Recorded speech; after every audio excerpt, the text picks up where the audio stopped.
Hey, welcome to the show. Welcome. I had to hit a mosquito on my camera. It just put me off. Yeah, this is not Watcher's Night Watch. This is the Council on Future Conflict. My name is Scott. I am the proprietor of the Future Conflict channel. Today we got episode 525, Looting and Lawlessness and Waking the Dragon. So we're going to kind of, Watcher, would you say that you would describe yesterday's Riot Watch as lackluster? Yeah, lackluster. Also, adjectives I heard from the chat were fake and gay.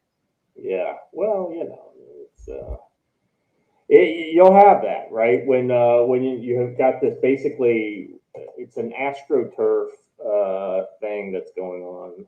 A little bit of money. Do I need to? Let's see. Hold on a second. I'm fixing my audio here. I know what's wrong. Okay. Yeah, not a problem.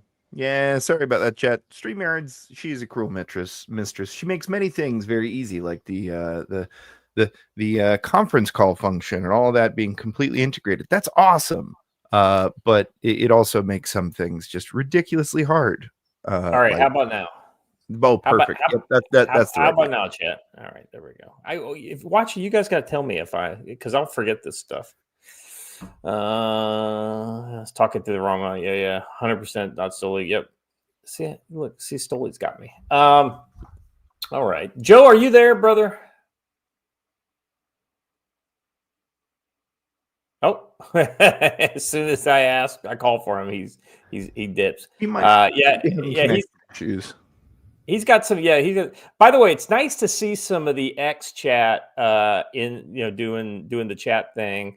Normally, Rumble and YouTube absolutely dominate, but it's nice to know that the X chat viewers are engaging with us. Speaking of which, I probably need to share out the link over on X. Watcher, how's oh, here we go. We got Joe back, or do we? It might take him a second. He's on mobile today. No, right? I'm back now. I'm coming down McDonald Pass, and I accidentally hit the wrong button. So it happens to I am here. I am surviving the trip and having fun. That's right. You're going down to Oklahoma this week or something like that?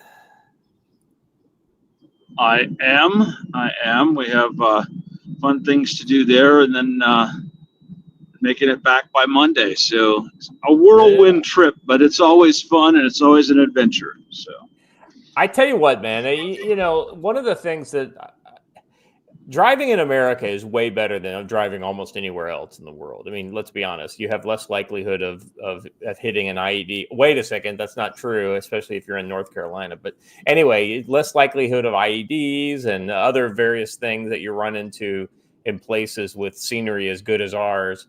But it's you also have Buc-ee's on the road, and you have other nice things. I'm a little worried about that. So Buc-ee's is my goal for today, to make it to Buc-ee's. And there was some spiciness in Denver last night. So I'm interested to see how that goes when I get towards Buc-ee's. Well, as a person who watched the spiciness in many towns, I will at least say for Denver that theirs was the fakest and gayest. It was probably like 30 people. They got told, hey, guys, you need to disperse. Here's the ways you can disperse. You have 20 minutes. Mm-hmm. They gave them 20 minutes. They all just stood there. They said, all right, guys, we weren't kidding. And then they shot like 5 or 6 spicy air canisters. And then everybody scattered, and that was it. That was just a complete end to it. There was absolutely nothing. Well, yeah. Well, that's lame. Yeah. Here's the thing. I mean, this is what you get from like AstroTurf. There's no passion because these people are essentially they'll only do what they feel like what they're getting paid is worth them doing, right? None of these people are making millions off of this. They're making maybe hundreds to show up at some of these protests, and that's just the agitators, not the actual people who are maybe local, who are the riot tourists or whatever, which we saw show up a little bit in LA, but not in any real numbers. So that's one of the things we'll talk about today is kind of looking back on the last couple of days. And, lawlessness is actually a really good way to kind of put what we saw. There was as much kind of street takeover behavior going on in this rioting as there was, looting or other types of actual political speech. So I think this is an interesting one to look at. I think it's also a precursor to what could happen this weekend. We've got that big kind of different organization, but potentially could bring out a lot of the crazies this weekend. Schedule it is this weekend, right? Is it Saturday or Sunday? It is Saturday, Flag Day. Yes. Yeah. So we'll see how that goes. I mean, no hopes for it to but I wouldn't be surprised if we didn't see some of the people who were taking advantage of this ICE stuff over the weekend come out and try to take advantage of this protest on Flag Day. Joe, besides the road trip, how are things? Things are pretty good. Just out doing the things and trying to build an empire here, trying to follow in the footsteps of our friend Matt and make this thing bigger than it is. And part of that's getting out and meeting people. Did a lot of great conversations yesterday around Camp Ponderosa and Alan's legacy as he's not getting any healthier or younger, and what we can do to preserve that. And I promised him that 30 years from now, people will still be talking about him at Camp Ponderosa because we're going to make it a thing. So, yeah, I think that's a really good idea. I'd love to see if there's some sort of permanent like building or something there named after him. Make sure him and he gets his kind of namesake out of that camp, because I think the Duke and I have a plan, but it is not to be revealed until after that occurs. So yeah. You hate to plan for stuff like that, but that's reality, right? I mean, we don't hang around in this mortal coil forever, so it's one of those kind of things that you just got to be realistic sometimes. All right. Anything else that watcher, you and I were talking a little bit. You had some pretty good live streams, over the last few days. Anything else to report on those? Yeah, we had fun. We had fun. We didn't get any Joe last night, and I assumed as much because the man's busy and he's got things to do and he's moving. But last night was kind of, we try and have an entertaining stream even when they're being lame, because I mean, honestly, most of it is us laughing at the idiots, or documenting crimes. Not many crimes to document last night, except, interestingly, weirdly, the looting has escalated. Despite the Yeah. protests being smaller, the looting has escalated. That's Well, and interesting. like I said, these are the opportunists that show up, right? Like, Yeah. sometimes it's a day late and a dollar short, but in this case, they definitely, they were able to break in some windows, and so we've got some good footage about that. We'll be covering that. Lance Corporal Veteran for $5 says riots were very serious up close when you're in and around the area and can see the damages. Yeah, I think that's right. It's one of those kind of things. It's like, oh, it's not a war; it's a police action. Well, if you were in that war, it felt like a fucking war. It didn't feel like a police action, And same thing with these riots. If you're in the vicinity of these riots, it's no joke. No, and I should be fair, Lance Corporal Veteran. I need to always kind of preface what I'm saying about these kinds of events with I watched 2020 24/7 for all year in mind, and that is kind of my scale and backdrop against which I judge these sorts of events. Mm-hmm. On Saturday, the fun part was when the trolls found the stream, and Matt and I and you interacting with the trolls and explaining why they were problems. It didn't take long for them to go away. Yeah. Yeah. Well, real quick before we move on, Karen, I think my favorite thing about the looting is all of the obviously very different people who are saying, "Hey, we don't do that kind of thing," and then you go, "Well, what do you mean we?" Yeah. What do you mean we? All right. Okay, guys, let's jump in.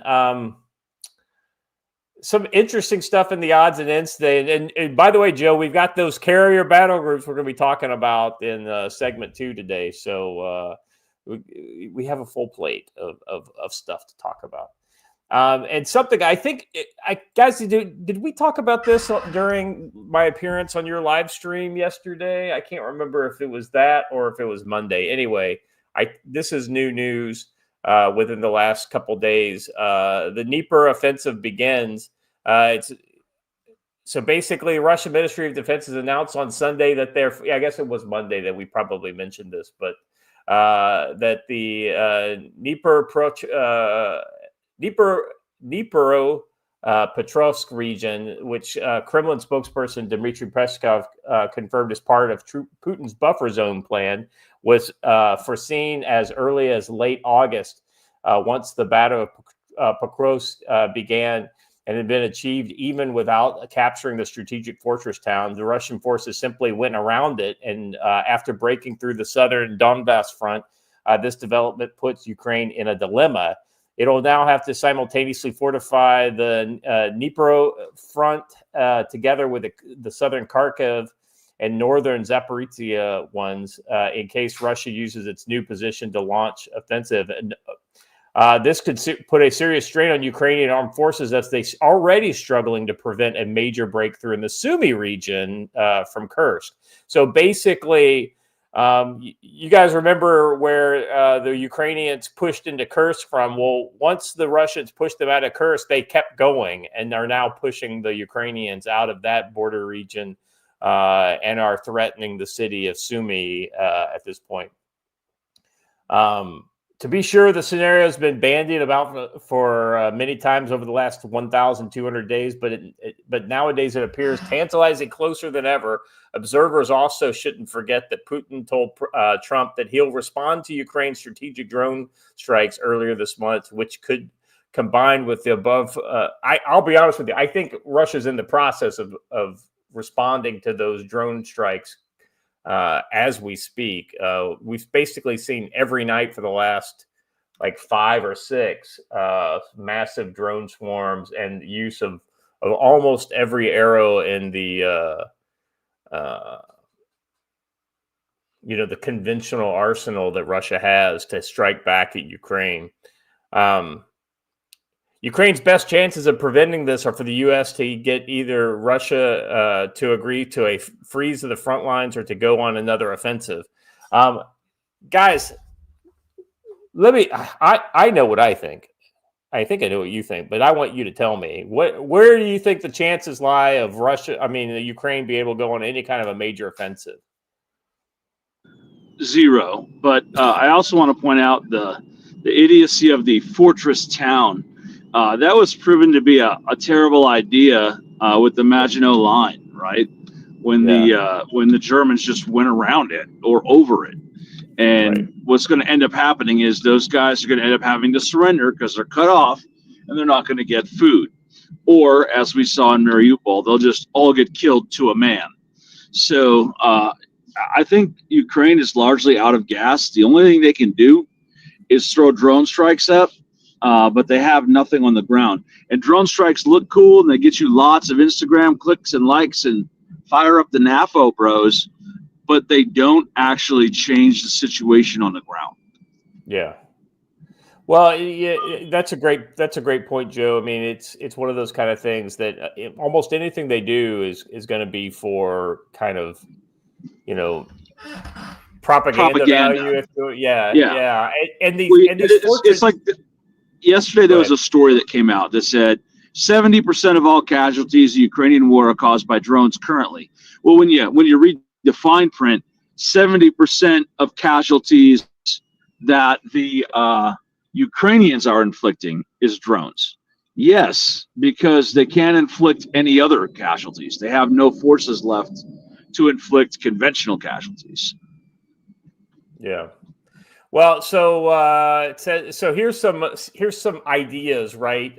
First possibility that they could advance by the carrot and stick approach by proposing a better resource-centric strategic partnership that has already been offered in exchange on pain of imposing crippling secondary sanctions on its energy clients, specifically China or India. That's things that they could do to Russia potentially, the EU and the West.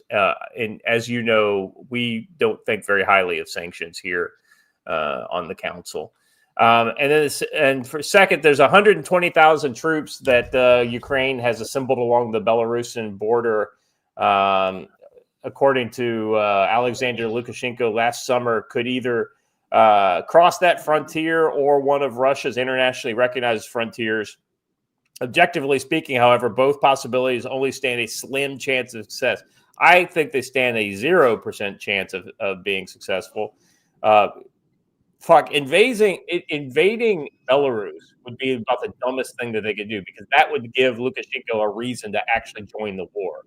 I mean, I got it. They kind of were in it a little bit in the beginning with their help to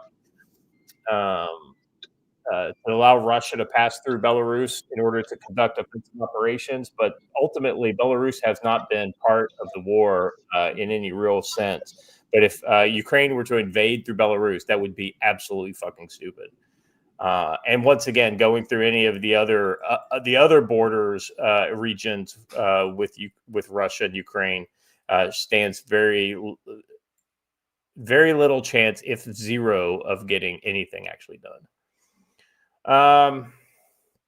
It's just like when they threatened to invade Transnistria to hit a Russian supply depot. It makes no sense. They don't have the ability to carry on. Yeah, that's exactly right, Joe. I mean, it's just, there are things that they would do in order just to say we're doing something versus something that would actually be of any real use to the war effort. And here's the other thing too, is like the likelihood of Ukraine cutting its losses by agreeing to more of Russia's demand is nil as well, because Zelensky's ego won't let him give Putin anything. Therefore, it might inevitably opt to, whether in lieu of or aforesaid mentioned scenarios or in parallel with another or both of them, intensify its unconventional operations against Russia. So I think we will probably see more of before it's all over with. which means like the assassinations that they've done, strategic drone strikes, and terrorism within Russia. We've already seen a pretty competent SBU, right? That's the like their CIA, right? No, that's the RVS. Or I mean, Ukrainian. Yes, it is the SBU. Yes. Yeah. Let's be honest. No matter what we think about Ukraine or their goals or whatever, the SBU's proven themselves to be pretty competent in this conflict. Just through some of the ways that. Now, that being said, that doesn't mean I think that they're helping their cause. If anything, the SBU is probably pissed off the Russians more than almost any other single thing that the Ukrainians have done, because it's been effective. So I wouldn't want to be an SBU guy once the peace gets locked in, because I get the feeling those guys are going to start having car accidents and all kinds of other stuff happen to them after the war's over. Yeah. All right. Anything else on the Ukraine situation, gents? No, but I want to point out a local interest story. As I'm driving through downtown Helena, there were just two big bucks on the side of the road, just chilling on the sidewalk, like this is normal. Like, hey, Fred, what's up? Not much, just chilling out on the sidewalk. By the way, I want to say thank you to Low Key LARP in the Rumble chat. He is now a monthly supporter. I just want to remind you guys, if you want to support us, hey, Pete Rangel has joined us. Pete, how you doing, brother? Good morning. Hey, but it's only 46 minutes late, right? Well, it's it is what it is. Time zones got me confused. How you doing? I'm good.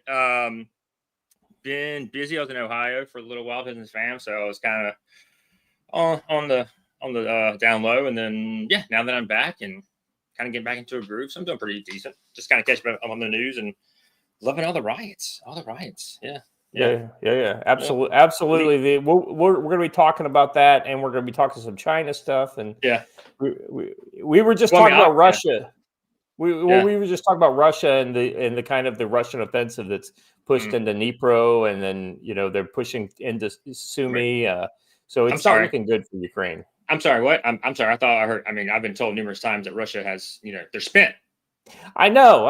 It's Joe. We've heard that. Joe, let me be honest. One of the things for a Russian army that's spent, I heard a quote from, I want to say it was somebody, a NATO person from Germany, like a NATO minister or somebody like that, who basically said, we need to get like our act together. Russia's making more stuff in every 6 months than Europe entirely makes in a year when it comes to like military material.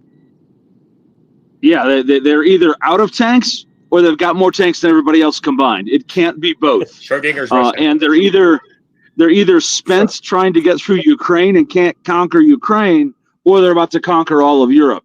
It's one or the other. It cannot be both. Well, it's both until you open the box. Right. Yeah. Until it's Schrodinger's Russia. That's a great point, though, Joe. I mean, for me, one of the other quotes I read recently by the Russians, and of course they would say this, is like, we've examined the Bradleys and the Leopards and things like, and the Abrams that we've captured, and ultimately these vehicles offer us nothing new to copy.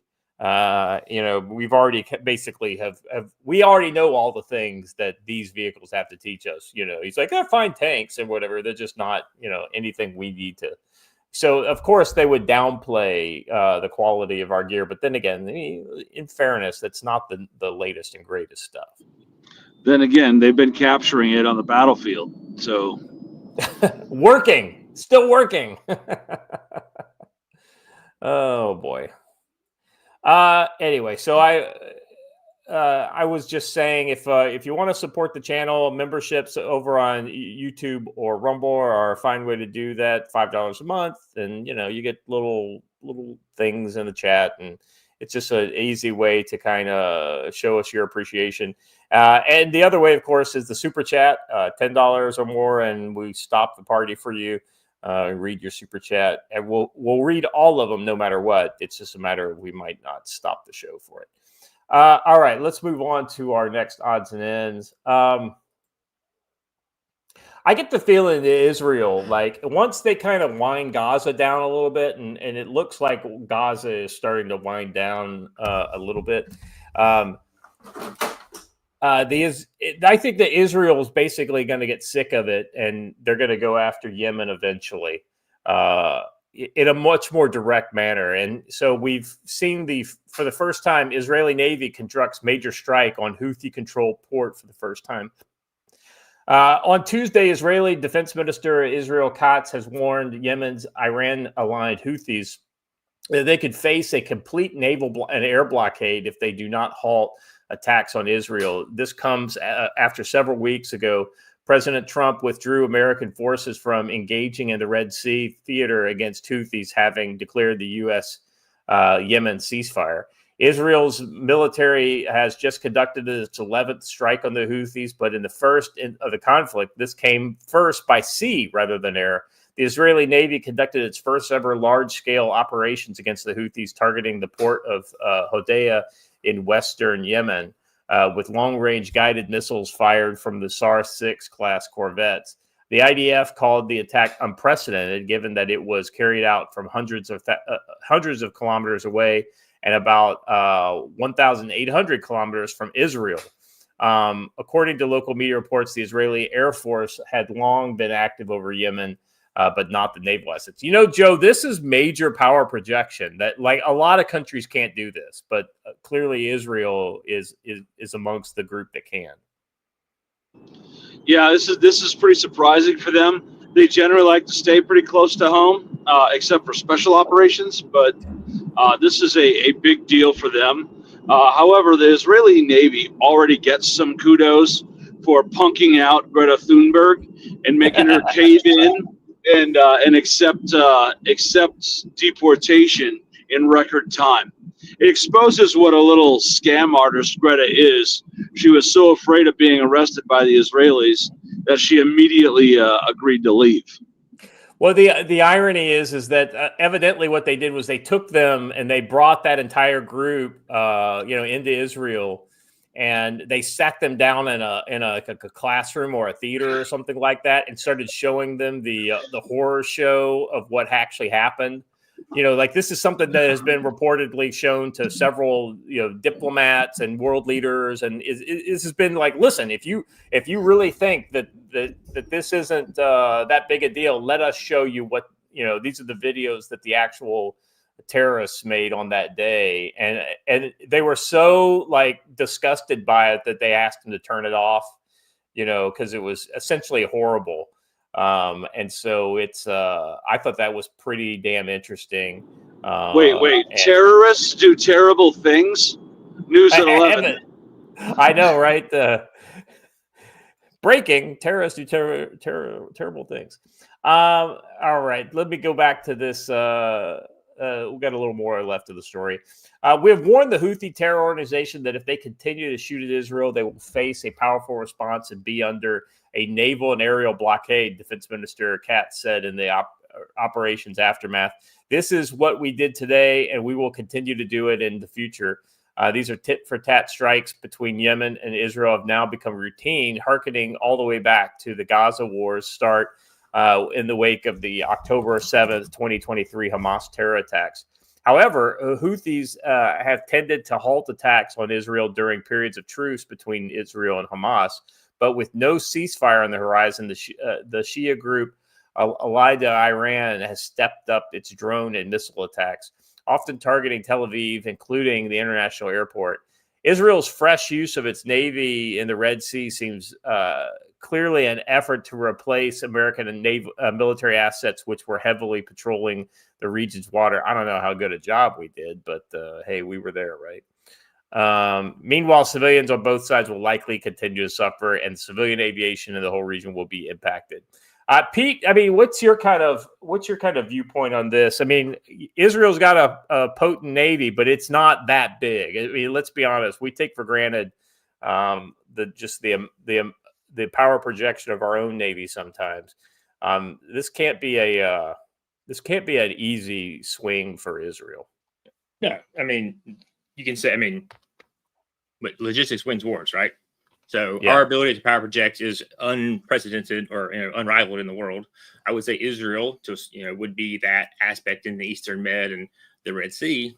And so, this is going to put strain on their resources, and their resources indicating that they're going to have to make or have already made resource allocation decisions that could come back and bite them in the butt. Yeah. If they have limited resources when it comes to naval projection, well, where are they getting the resources to do what they're doing now? Robbing Peter to pay Paul type situation. That's just me speculating. No, I'm with you. It's just one of also it's kind of interesting. The assumption is they have free access to the Suez Canal. That's something theoretically that Egypt could deny them, depending on Egypt's hostility or lack of hostility to them. So that kind of puts them, maybe they're falling back. Maybe there are some logistics support that they're receiving from Uncle Sammy. That is not that would be something that I could absolutely see happening. It would be an easy way for us to step back, but continue to still have a hand in that fight. So, Joe, the logistics questions on this actually are pretty interesting, I think. I mean, this war nerd stuff, I guess, but what's your kind of take on it? Well, they're not as serious as you might think, because they do have bases in the Negev right on the Red Sea. So, that's right. I keep forgetting that they've got that like one spot. Yeah, they can move sources, supplies overland to a naval base they have in the Negev and then get on there. But it does move the ability it does lower the ability to increase the number of ships available. So whatever they have there now is probably all they're going to get, because I can see Egypt limiting transit rights, right? For Israeli ships coming through. But I would challenge Israel probably already has a pretty robust presence, given how long this situation has been happening.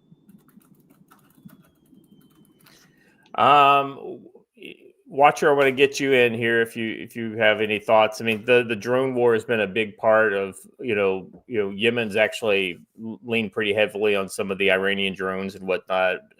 What's your kind of take on Israel stepping up their naval enforcement of this area? Well, I mean, you were a Marine. Yeah. Well, it's funny because I'm not thinking about it in that context. Actually, the first place my brain goes to is, does this ultimately reinforce the relationship between Saudi Arabia and Israel? Because they are going to have to, they're going to have to work together in that patrol. Am I wrong? No, that's a great point, because that coastline between that little piece of the Negev up in the northern part of the Red Sea and Yemen is all Saudi Arabia. So I would imagine there is probably so this is going to have to be official military cooperation between those two, or at least their navies or coast guards at a very minimum. Maybe not cooperation, but at least coordination, I would say. There you go. These are steps. These are positive steps. But yeah, go ahead. Sorry, Joe.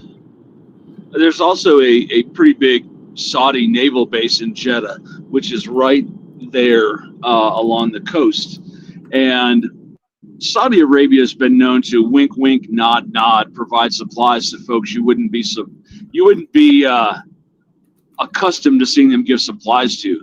So they might solve some of Israel's logistics pinch on the DL. Yeah. So that's a great point, Joe. I mean, we've already seen a lot of reports about them having secret, basically military coordination and military cooperation talks. And and like I said, this has all been on the DL, but it's all with the U.S. kind of pushing them, kind of normalizing relations. And they've the Saudis have famously kind of connected their kind of going into the Abraham Accords with the whole Gaza thing, but we all know that's basically a public position that they have to take so that eventually they can make a compromise in the future. But Chat's killing it. JRH, that's too funny. Mayday, we've been redeemed.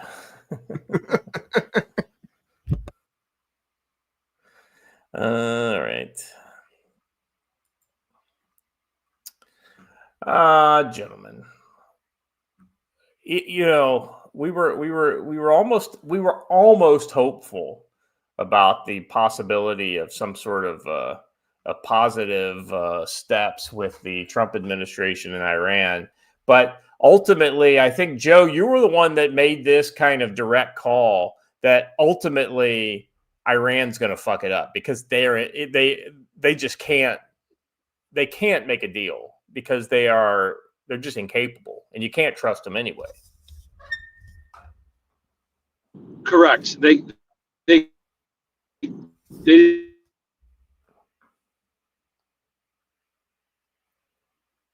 just can't not be Iran.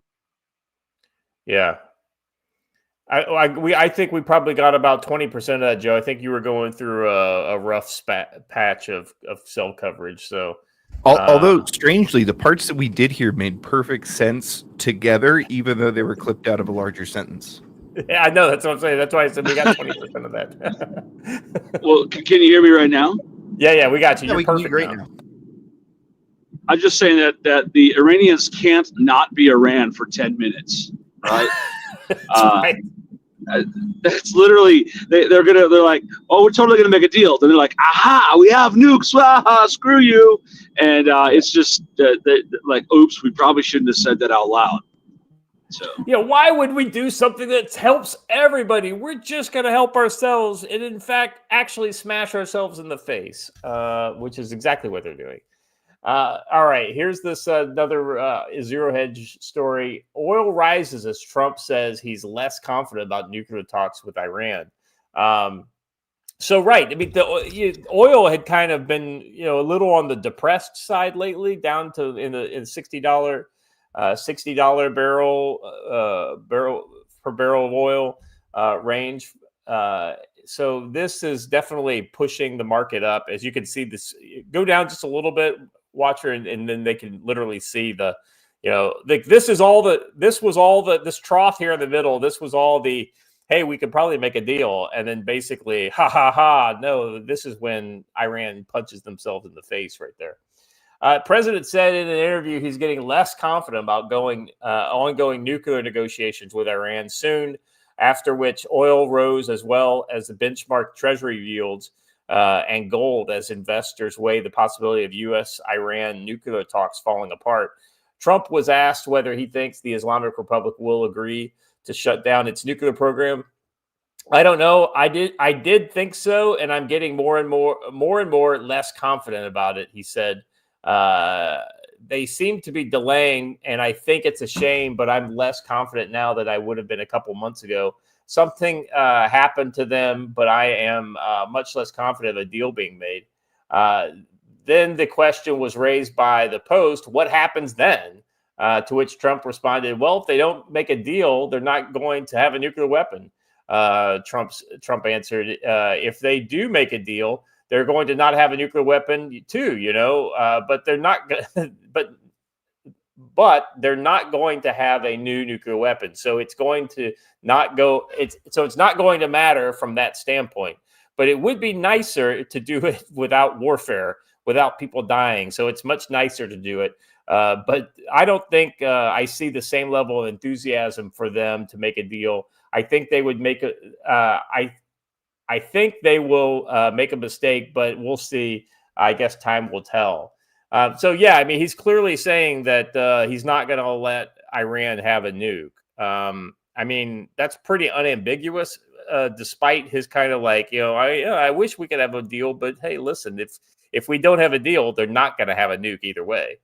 On the question of China's influence on Tehran, Trump described, I just think maybe that they don't want to make a deal. What can I say? And maybe they do. So what does that mean? There's nothing final.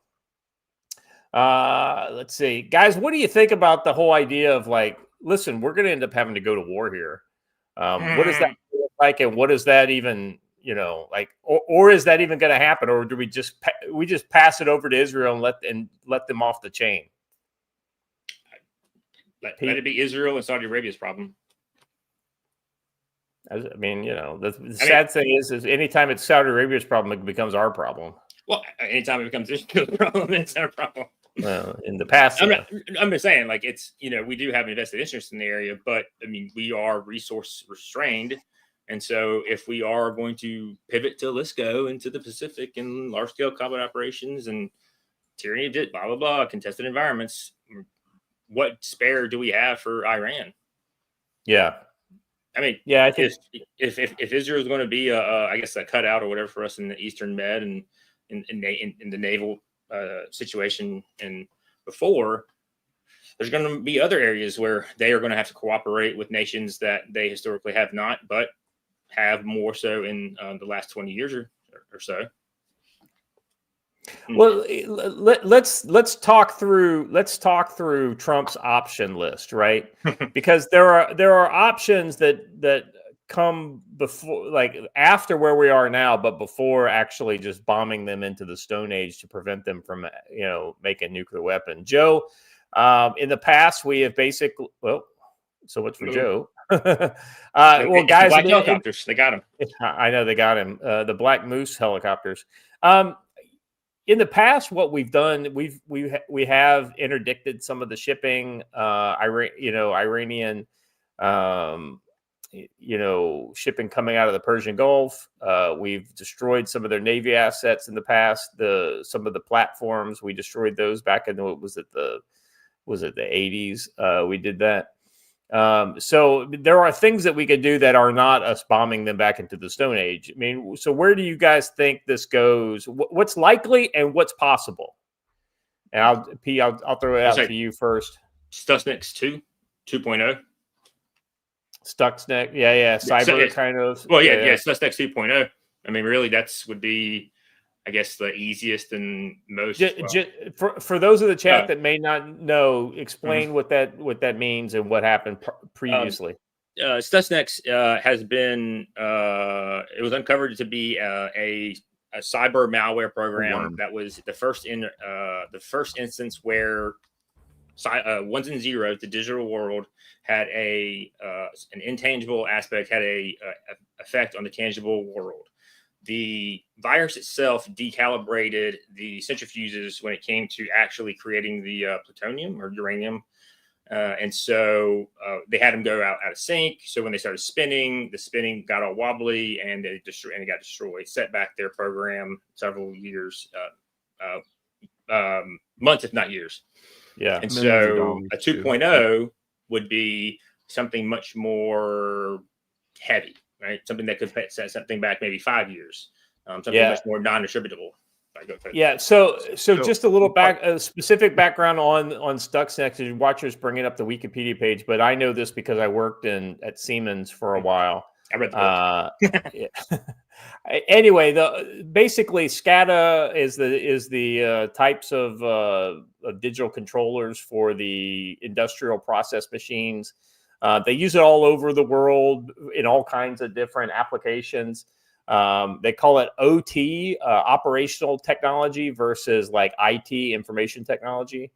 And so basically Stuxnet specifically looked for the Siemens, I can't remember the name of the software, but it was the Siemens SCADA control systems that were being used on the centrifuges that Iran had purchased. I guess they were of Siemens centrifuges, or at least it used Siemens.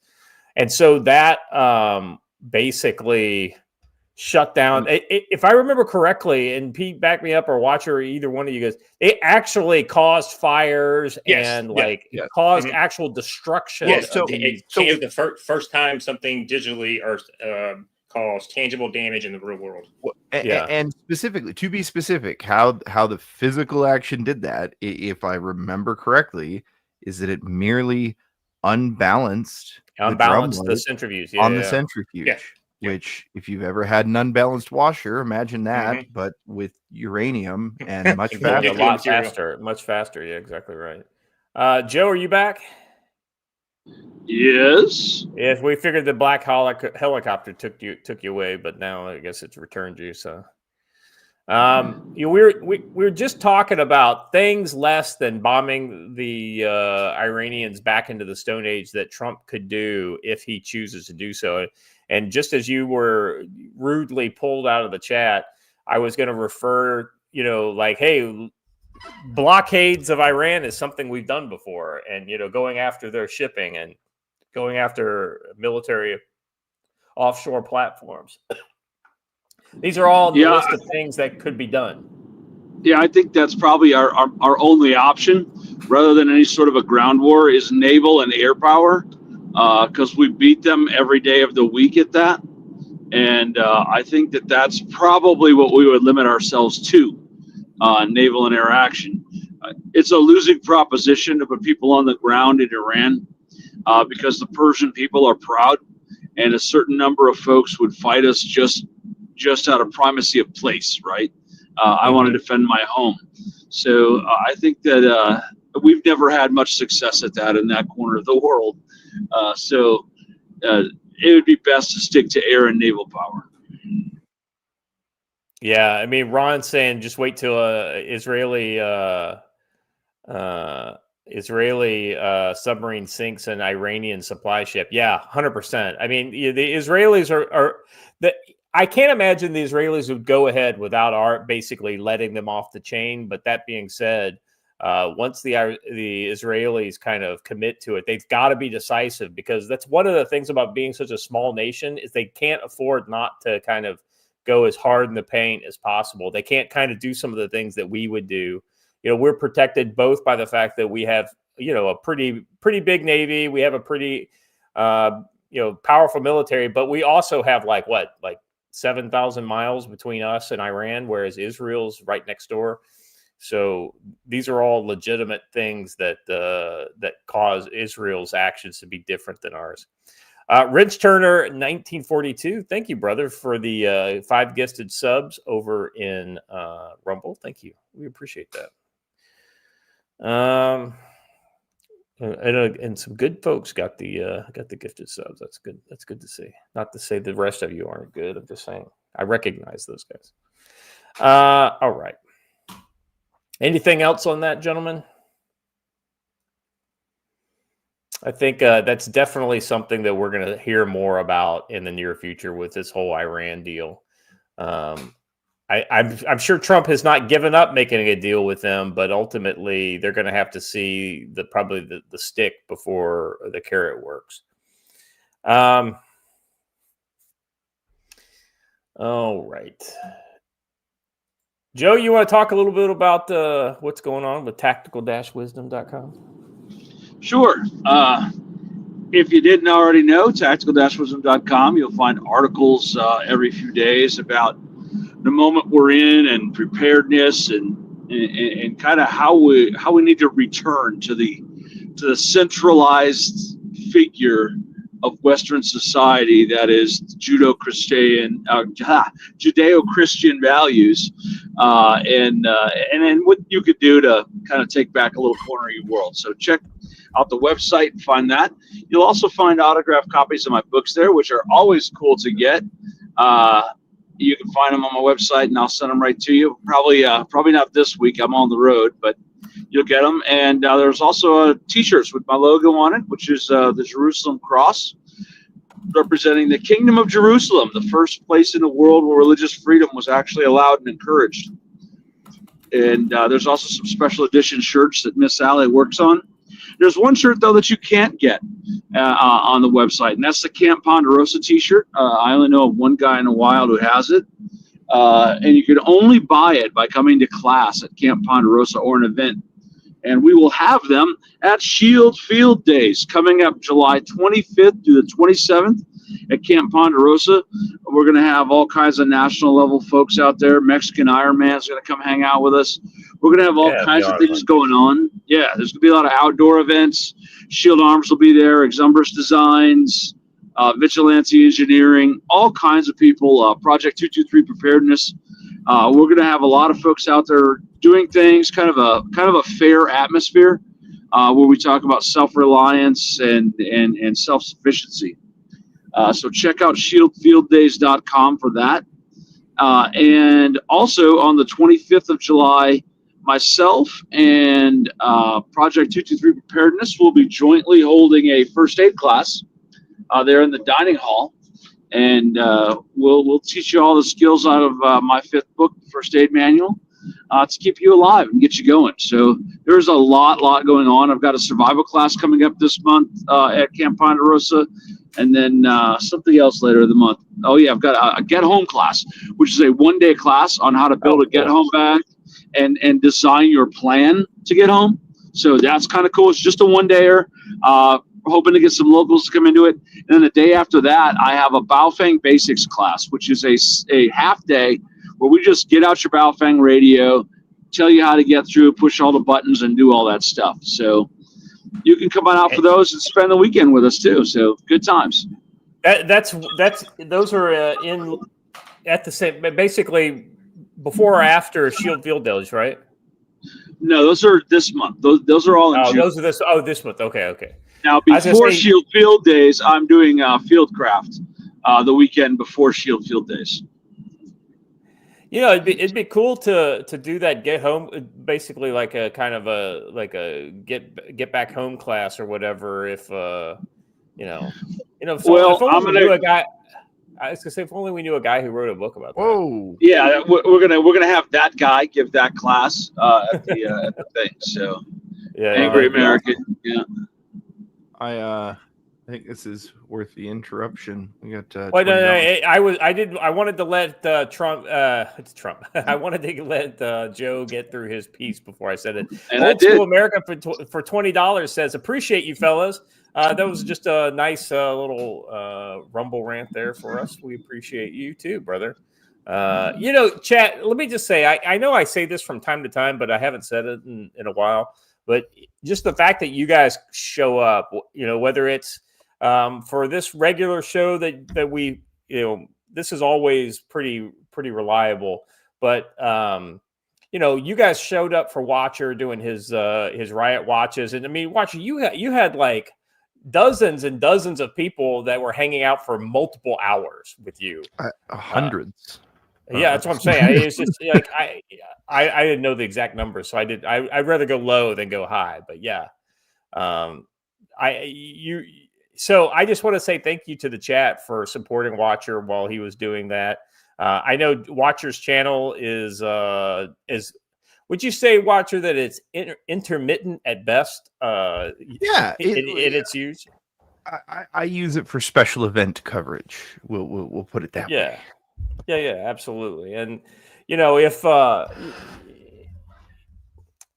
I'm going to say is that we'll probably do more of that kind of stuff once I get back to the States, and fingers crossed that'll be sooner rather than later.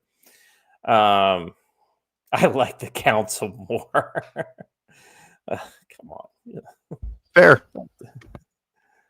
But hey, with Watcher's channel, with his watch parties like that, you get smooth jazz or lo-fi or whatever you want to call it. All right, I like both. Yeah. There are tens of us. All right. Hey, I would watch for that night of July 26th. That's Saturday. For me and Watcher and Mexican Iron Man and Angry American and maybe even the Duke of Montana himself. and maybe old Hong Kong. We may do a live show that night right from the camp. So that might be pretty cool. I would stay tuned for that. I'm going to see what I can do about joining in for that. You guys are going to do that on Saturday night? Yes. Yeah. So either Saturday or Friday, right? I can't remember which day. I would guess Saturday, like we did last time. Yeah. Well, if that's the case, that's Sunday morning for me. So hopefully I'll be able to make it, though. I'll be the one not drinking, and you guys will all be passing the bottle. So, which will always be fun.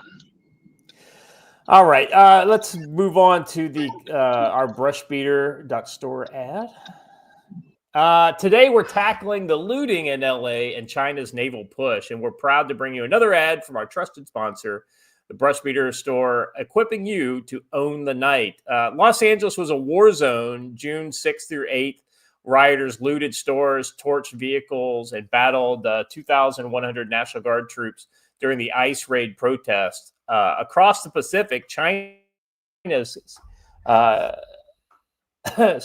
carrier Liaoning prowls past the second island chain, just 182 miles from Japan's Minatorishima Island, challenging U.S. power. Whether it's urban chaos or global showdowns, threats don't stop at dusk. At brushbeater.store, their night vision gear has you covered, from high-end performance, the L3 Harris BVN VD 1531 dual tube NVGs, which are kind of like PVS 31s, with high field of FOM white phosphorus, delivers unmatched clarity for elite ops, priced around $7,000. Yeah, that's a little on the pricey, so actually closer to $8,000.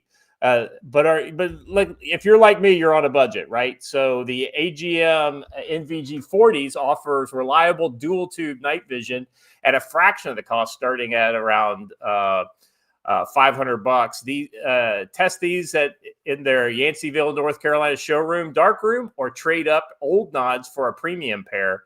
They'll do trade-ins, they'll do swaps, things like that. Check out brushbeater.store/collection/night vision. To gear up now, use our exclusive code CFC10 at checkout for 5% off night vision, training, or any other gear like radios or optics. Orders over $100 ship free. Visit brushbeater.store and see through the dark tonight.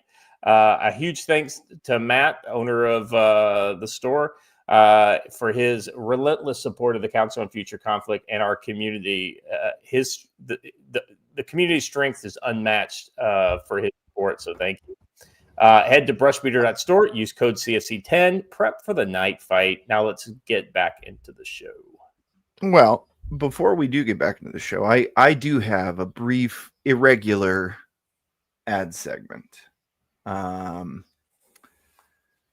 For those of you who've asked, many people have asked. We've had a kind of an amazing guest on our show multiple times. We hope to have him on many times in the future. But we've had this guy, Canine Reaper, on, and many guests have asked, how do we help Canine Reaper? You've asked for ways to donate or be able to send gear or all kinds of stuff. And I know that we've done some stuff in the past to be able to help him. I know that we tried to raise money to get him to get here, and then unfortunately the visa situation did never fall through. But there's something in the works, and I don't know exactly what it is, but there is a way you can support him, and you can get something out of it. So, and you know what? Haley will be joining me at Shield Field Days, and I think her and I are going to talk about that quite a bit. So, good. So Haley here, Haley Shane, I'm going to drop you the link to this, guys, has done a line of gear for Canine Reaper, and they look hot. Yeah, these shirts look pretty great. Each of these are available in either shirt or hoodie format. I mean, this one's good, but me personally, I'm getting this one. What does it say? No one is coming to help. Yeah. You know what? And listen, if you're a business that's looking for help with marketing, Haley Shane is your go-to. Matt uses her, and man, he just can't say enough good things about her and her ability to push a brand. So, well, I think we'll be having a discussion with her then shortly. Yeah. That's why she's coming out. I asked her if we could have a chat and told her I wanted to introduce her to some people. So absolutely. Give me just a second, Chad. I'll drop you that link. Yeah. And if you don't follow Haley Shane, get on it. Fix your life. Follow her on Twitter. Yeah, absolutely. I honestly was unaware until I saw this, so it's been interesting finding out, members of the community that are willing to help out a guy like Canine Reaper. Just well, and I should be clear because there's some weird stuff about this before we move on. And I trust the people involved, and Canine Reaper's all on board, so let's go for it. Canine Reaper's not getting the funds. Haley's getting the funds, but this is going to support Canine Reaper, and I am unclear how, but Canine Reaper said big things are coming. So there you go. Sort of in the same way that Angry American got the funds in the last one, and they all ended up in the hands of Canine. Right. Yeah, it's kind of by hook or by crook. Or by Delta Airlines pilot, however. I mean, I wasn't going to go specific, but if you know, you know. But anyway, yeah, absolutely. Yeah, it's just a great opportunity to help that guy. And we're going to try. We've been threatening each other with having him come on and rate our rioters based on the South Africa standards, since they have set the standard for. Man, he put out the tweet of the month when everyone was tweeting about L.A. and he posts a photo of the L.A. roadblock and he goes, "First time." First time, yeah, I know, right? Well, I mean, that's one of the things he's talked about is like, listen, you gotta have you gotta have your stuff ready for your route. You have to know where your routes are, and when they show up on in a given area, you got to be able to get around that. All right. Let's jump into our main story here.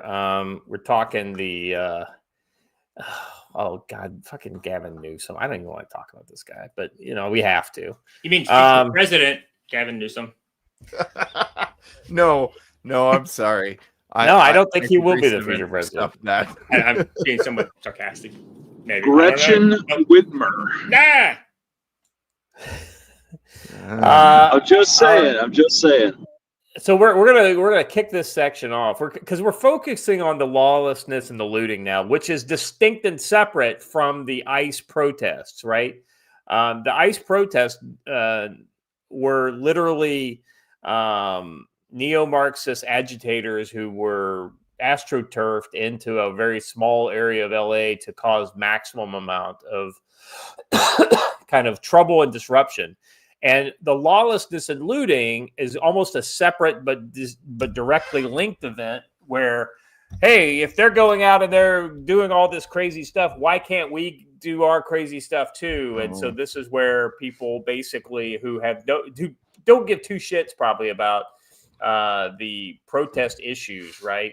They show up and they just take advantage of the chaos ultimately. Yeah. This is Gavin Newsom. He says, and so of course Trump wants to stop this, this stuff. And so here's what Gavin Newsom says in response. I just filed an emergency motion in court to block the ongoing unnecessary militarization of Los Angeles, i.e. the constitutionally legal call up of the National Guard and the use of the Marines in this area to support and protect federal property. And then also the ICE enforcement of federal rules as well. The federal government is turning the military against American citizens. This is unprecedented. First of all, it's not unprecedented. I mean, let's just look at the LA riots in '92. Little Rock, Arkansas raises their hand in the back of the room. I was going to say that, and the hundreds of other places it happened. But yeah, I get that reference. Yeah. This is unprecedented and threatens the very core of our democracy. Unlike you flooding. What is it? 1 in 10 people in LA right now are illegal immigrants. That doesn't threaten democracy, yet this does. Let's see. So I wanted to just kind of like set the stage with his tweet here, and we shall go forward. So here's a Zero Hedge article. Newsom files emergency restraining order after Trump activates additional National Guardmen for LA riots. We've got, so here, this is just a basic summary of what's going on. Gavin Newsom filed an emergency restraining order. There have been 4 days of protest and riots since they broke out. Donald Trump federalized and deployed 2,000 National Guard troops to Los Angeles to quell the violence. Trump also deployed 700 Marines to Los Angeles to help the LAPD tame the violent protests. There have been dozens of arrests since the protests and riots broke out. Defense Secretary Pete Hegseth and other top military officials are heading to the Capitol Hill to testify. And my understanding is that happened yesterday, and Hegseth acquitted himself quite well. The FBI is Also, investigating. Yeah, go ahead. Newsom's request for a stay was denied by the court. Yeah, that's important. That they basically told him to BTFO on that. And then so we've Watcher, I've got separate links for all the stuff that's in that article, so you don't have to click on any of the videos that comes later. LA mayor declares local emergency, issues a curfew for downtown Los Angeles. So on one side, oh, why are you militarizing the situation, Donald Trump? And then on the other side, the LA mayor's like, oh, it's an emergency. We're going to have a curfew. It's so bad it's going to have a curfew. Maybe you need the National Guard. The mayor who herself denied that there was any violence whatsoever. That's exactly right. Knowing her, Joe, she'll say, well, because these National Guardsmen are here, we need to have a curfew yes, she already said because Trump has escalated it. Yes. Yeah. In a bizarre twist, after spending much of the past week pleading for just how peaceful the LA riots have riot/hugfest has been, and slamming Trump for deploying the National Guard to the city after local police was ordered to stand down. Moments ago, LA Mayor Karen Bass announced a curfew will be put into effect for 1 square mile of downtown Los Angeles. Yeah, right. I mean, it's literally a really small little spot. A curfew will be put in effect for 1 square mile of downtown Los Angeles following 4 nights of violent, chaotic protests and looting, during which the LAPD arrested more than 150 people. Let's see. I think we have her video. No, we don't. It's not there. Oh, well, I don't think we're missing a whole lot here. She says, I have declared a local emergency and issued a curfew for downtown Los Angeles. Last night, there were 23 businesses that were looted. Law enforcement will arrest individuals who break the curfew. So, I mean, she's being very, it's almost like there's lawlessness and looting going on, not peaceful hugfest.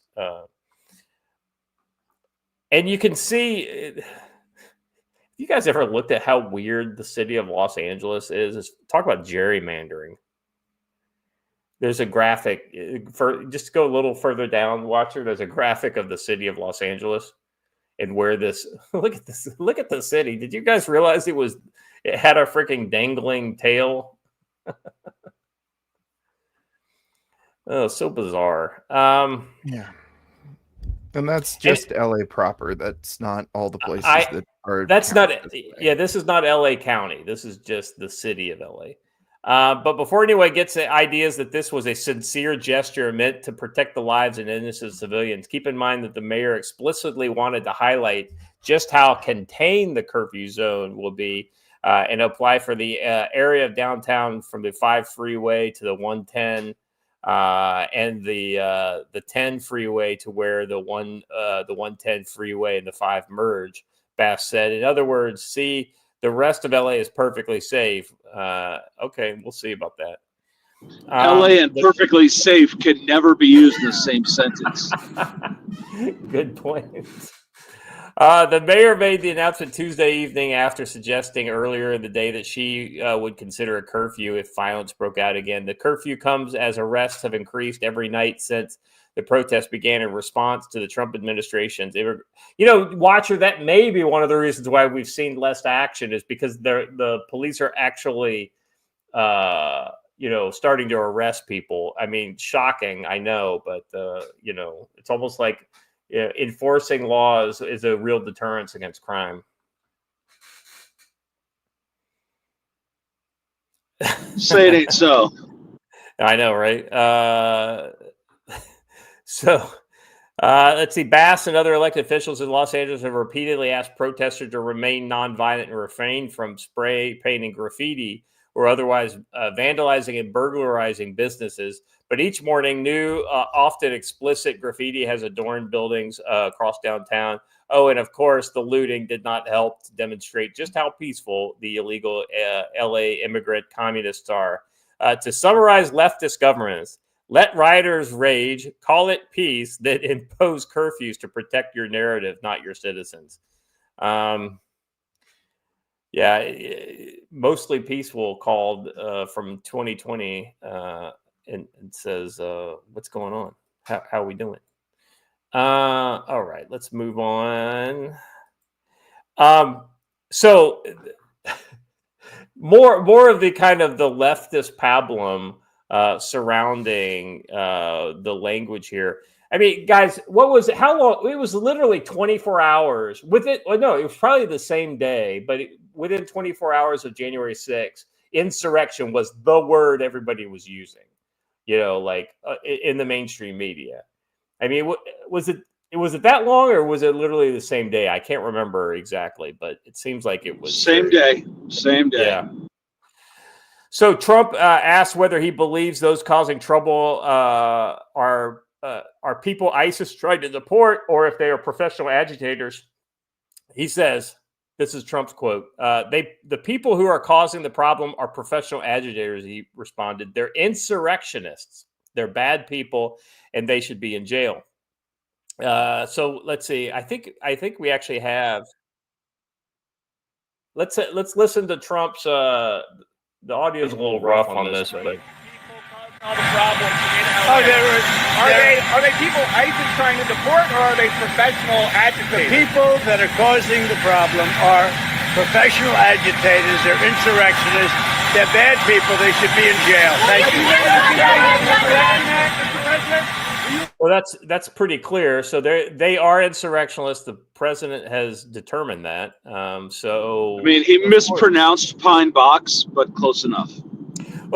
Well, but Joe, because so I'm sure the mainstream media is going to absolutely support this because they're so quick to tell grannies walking into the Capitol unarmed and without and in a befuddled nature that they were insurrectionists. So clearly, people burning LA up and causing violence would be. Right?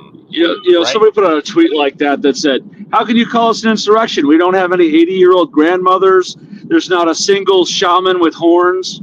It's not really an insurrection. Well, the irony is that CNN basically comes right out and says, let's see. Okay, so that same clip goes to them commenting on that. So right around the 25-second mark. Yeah, there we go. It's like you queued him up, Priscilla. That word he used, they're insurrectionists.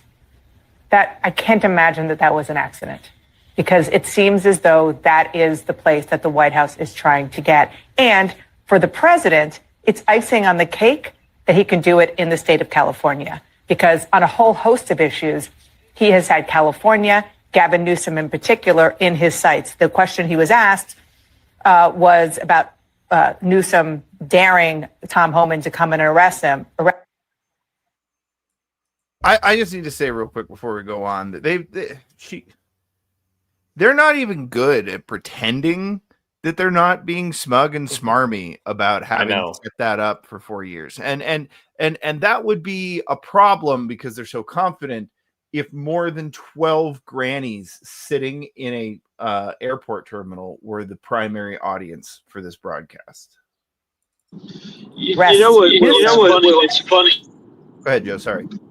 The funniest part to me is that Donald Trump was charged with inciting to riot for far less statements than were made by Gavin Newsom, Karen Bass, and various members of the leftist intelligentsia. They all should be charged with inciting to riot, but Donald Trump was, and they're not. I find this very interesting. Yeah. Yeah, the double standard is absolutely amazing. I mean, Newsom literally called for them to come out and resist. And the president responded, I would do it. And then he said, Gavin wants the publicity. This is a very serious word that's being thrown around now, insurrection. That's a rebellion of the states or people in the states against the federal government. That is... Yeah, kind of like if you're, say, blocking federal law enforcement from carrying out law enforcement activities and doing so in an official capacity as both the governor and mayor. Huh. Yeah. I said that we're at an inflection point where you literally could get a civil war out of this. You could get California fighting the federal government. But that reminds me of the dumbest thing we saw all weekend. And that was a group of folks, Hispanic folks, protesting the ICE raids and waving the flags of the California Republic. That requires a level of idiocy and absolute illiteracy about history that is unfathomable. Because what was the California Republic? It was a short-lived republic between when the settlers resisted the Mexican government and overthrew them, and then became part of the U.S. So literally the California Republic flag would be the exact opposite of what they represent. Yeah. That's exactly right. Yeah. Anyway, so isn't something that happened. It's something they can make it, and it's disgusting. I want to get to where they literally start arguing against what they basically said at January 6th was like a slam dunk. Not something to be trifled with. If, for example, to your point, the president were to invoke the Insurrection Act, I think we would have yet another legal morass. It would be another instance of the way that the White House is trying to declare emergencies or insurrections in order to unlock vast powers which most presidents don't have access to.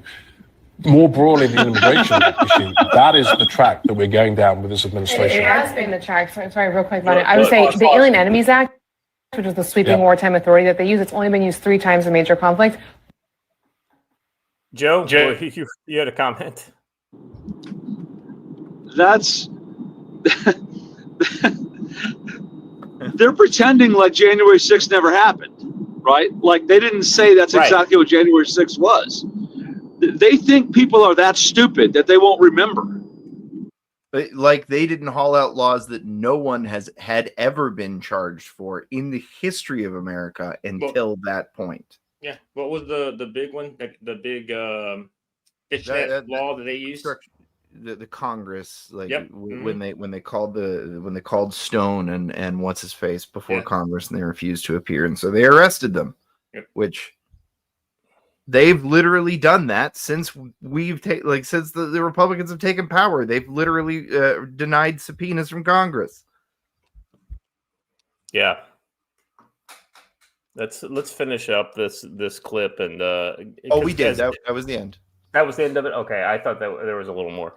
Yeah, Pete, let me get you in on this. I mean, this is absolutely just clown shoes when it comes to the logic that's being used here. Well, it is logic. It is logic. It is their logic. No, the opposite of logic can't be argued to be logic. But I'm saying it's their delusion. It's their delusion, is what it is. Webster's Dictionary of Insurrection, noun, insurrection, an act of or instance of revolting against civil authority or an established government, i.e., against what they were just doing. Yeah, Schrodinger's insurrection. Exactly right. Exactly. It's an insurrection until you open the box. Foreign nationals waving around a foreign flag, burning cars, burning American flags, assaulting police officers, assaulting law enforcement agents, looting and pillaging. And the cartel's lackey, President of Mexico, stands up and says they will have more attacks until the remittance tax is eliminated. Yeah, that sounds like an insurrection to me, especially when you have a foreign head of state cheering on the whole fucking thing.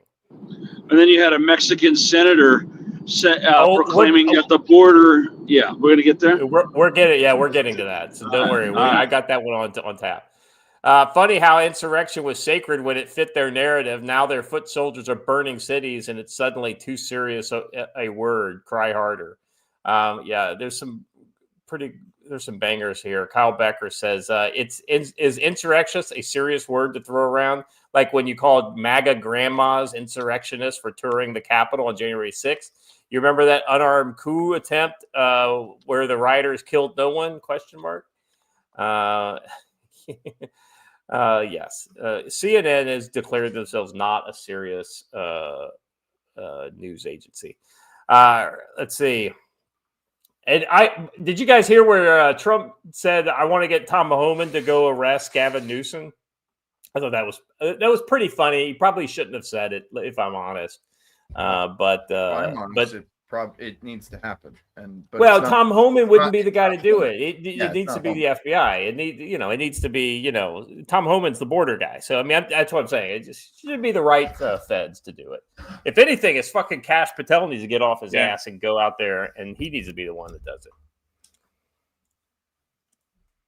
it. You know what needs to happen, honestly. And I've meant this for a long time. Like they are the ones who normalize the spying apparatus being turned against government officials, and they're the ones very clearly coordinating to commit crimes. So all that needs to happen is the clear transaction of their communication records with these activist groups who are burning down their own city needs to be presented, and then they need to be arrested. It's almost as if the people who are saying that the apparatus and mechanisms put in place after 9/11 would be turned against the American citizenry at some point. We're right. Say it isn't so. Yeah. Sometimes a libertarian clock is right twice a day. Yeah, exactly right. All right, so this next story: rogue NGOs prepare for nationwide color revolution. Walmart heiress calls for mobilization. A network of non-governmental organizations with known affiliations of Marxist-aligned political ideologies initiated coordinated protest activity across Los Angeles last Friday. Almost immediately, these protests escalated into widespread unrest, including acts of vandalism. Now, I'll be honest with you. I don't think it was widespread. I think it was pretty intense in that one small area, but that was kind of the whole AstroTurf, kind of nature of it. Let's see. So if it's backed by Walmart, will our revolution be blue? Yeah, right. Consistent with other patterns of previously color revolution styles, mobilizations by the Democratic Party. In response, Trump authorized deployment of National Guard and Marines. There is reason to believe there is an early staging of a coordinated national mobilization effort that is underway to unleash a color revolution across cities, similar to BLM-style protests that morphed into riots in 2020, spearheaded by a group identifying itself as No Kings. This organization appears to function as a front entity for a broader far-left network with affiliated support from established rogue leftist NGOs, including Indivisible, a Soros-funded nonprofit linked to a failed color revolution of Elon Musk's Tesla earlier this year. Leftist news outlet Common Dreams stated that Indivisible's Leah Greenberg is one of the leading groups behind one of the leaders behind the group No Kings. This weekend's planned protest is receiving organizational backup, or the very least, or logistic support from nearly 200 groups, including a wide range of NGOs. Get ready for a busing of professional protesters to cities near you. Here's a partial list. So you can see there's on this story, there's a huge, I mean, it looks like half of them are commies. Notably, the timing coincides with the June 14th, a symbolic convergence of Flag Day, President Trump's birthday, and a military parade in Washington, D.C. And the U.S. Army's 250th anniversary suggested deliberate political signaling behind the mobilization effort. It's also no mistake that the 19th, 5 days later, is Juneteenth, right? Which was never a federal holiday until very recently. Yeah, it was the Biden administration brought that in. Yeah, there's a whole bunch of big things going on there, including the fact that I want to point something out. If a member of the Walmart family is on your side, you're probably on the wrong side. I'm just throwing it out there. That's a good point. Like, well, no hate on Walmart per se as a corporation, but the founder's family has absolutely gone high and left, if you will, for all you lefty batters out there, for a long time. Let's see. Watcher, can you switch over to the story and just show the map of where I'm sorry, I was on mute. Let me just point this out. Yet they're the largest capitalists in the world, so it's all just an act. I know. It's all about control and power. Yeah, if you look at the organization, these are all of the kind of the demonstrations that they're organizing, the locations. Now, the interesting thing is that I think a lot of these will fizzle. They just won't materialize, or it'll be like 10 people with some signs, and it'll just be like any other kind of dippy protest. But I think we have some areas of critical mass that could. One of the areas that I think potentially could be something that they try to disrupt is the military parade on the 14th. Mm-hmm. I can't remember if it's the 14th or the 13th is the Army birthday. It's the 14th. It's the 14th. Yeah, because it's the same day. The Flag Day. Yeah, same day. Same day as Trump's birthday. I want to point out that the National Guard just skunked the regular Army. I'm just throwing it out there. What are we talking about? Are you talking about with the rioters? No, the Army birthday. I don't understand the reference. He knew it and you didn't. So the National Guardsmen, you guys always make fun of them. He knew it and you didn't. Yeah, I knew the Army birthday. He didn't. I have Friday off, and Friday's when our Army ball is. So that's why it's a time zone thing. Yeah. That's fine. All right. FBI Director Kash Patel told the media outlet Just the News the FBI is investigating any and all monetary connections responsible for these riots. Patel might want to take a look at funding of billionaire Walton family heiress Christy Walton, one of the heirs to Walmart, could be involved in the 50-51 movement. The leftist group also partnered with No Kings, reposted Walton's protest mobilization ad in the New York Times, who had Christy Walton, Walmart heiress, on your bingo card, paying for ads in the New York Times to promote No Kings. Well, I mean, it doesn't surprise me that she's supporting this stuff, but that being said, the fact that she's putting money into it probably means there's a lot of money being put into it. Meanwhile, she lives like a queen. Oh, yeah, absolutely. She's putting a lot more money in her level of luxury that she has into this protest. You never see these high-level leftists living out the life they proclaim, right? It's easy to be a leftist when you're unfathomably rich because you can't imagine anyone else not being rich. Let's see. Lance Corporal Veteran for $5 says, Joe, California Republic represents the same historic goal, annexation or succession. Yeah, I know Joe addressed that. Peter Shays Helicopter Tours for $2 says, no communists counter protests across the country. Yeah. And then Peter Shea Helicopter Tours again for $2. The Massachusetts Army National Guard birthday is 1634. Take that. 181 infantry. I mean, let's be honest. Okay, so it's old, but it's Massachusetts. I mean, it's the freaking People's Republic, right? So take that.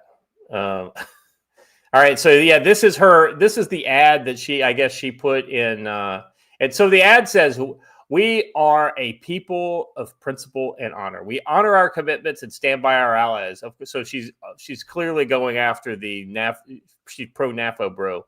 "We defend against aggression by dictators like Vladimir Putin. We uphold and defend the Constitution." Okay, go for it. "We care for veterans and children." Okay, I'm except the Second Amendment. They'll uphold the Constitution except for the Second Amendment. Exactly right. "We respect our neighbors and trading partners.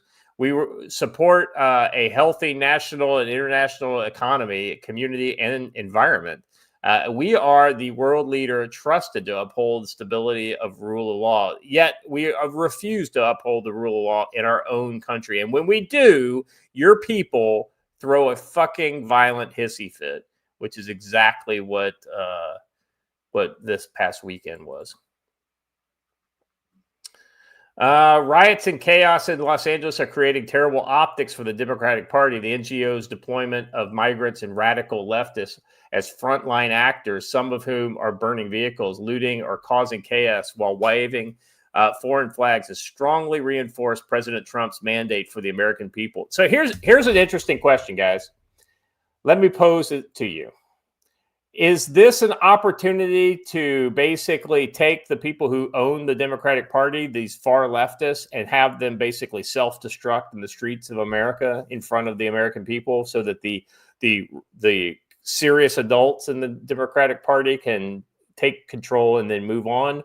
Or is this just what you get when the Marxists are in charge and nobody else in the Democratic Party has the ability to stand up? The premise of the question is false because there are no responsible adults in the Democratic Party.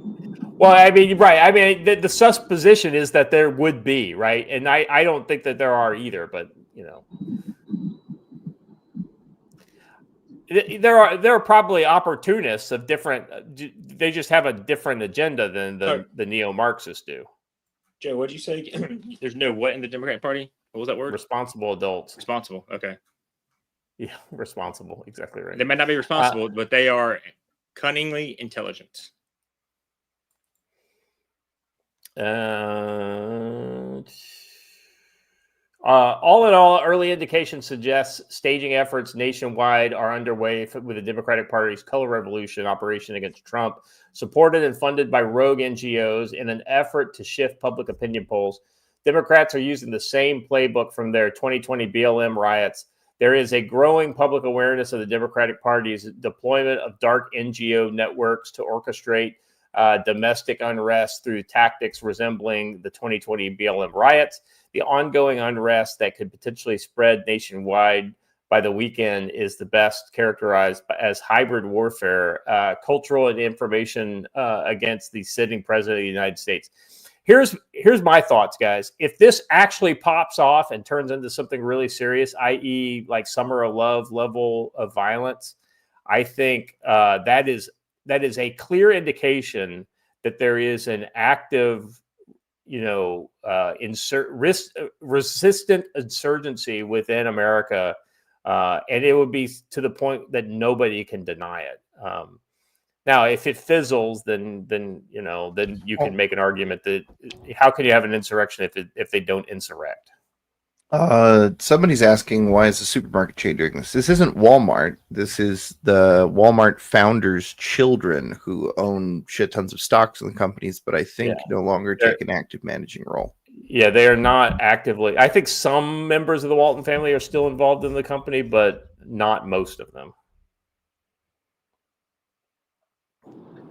I think, too, that we have to acknowledge we already have an active insurgency because we have IEDs going off on a regular basis. We have targeted assassinations, and we have open resistance to law enforcement. Granted, I'm not a fan of law enforcement in general, but it's gotten to a beyond normal level of resistance.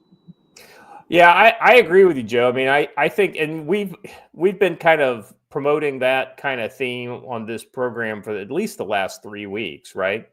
The question is can we get the rest of America to kind of understand that? And I think if there is a serious, multi-day protest starts this weekend, and it actually, rises to the level of violence, then if we see them try to have their kind of new America moment, like we saw in Blaine's novel, Blue Dawn, I think that.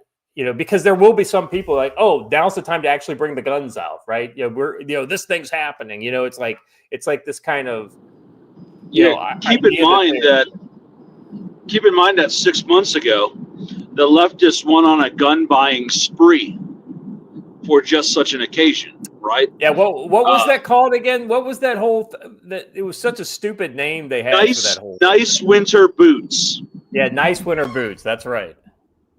And they were really pushing that. So the thing comes here. But also, since you just brought it up, I want to talk about Blaine Pardoe for a minute.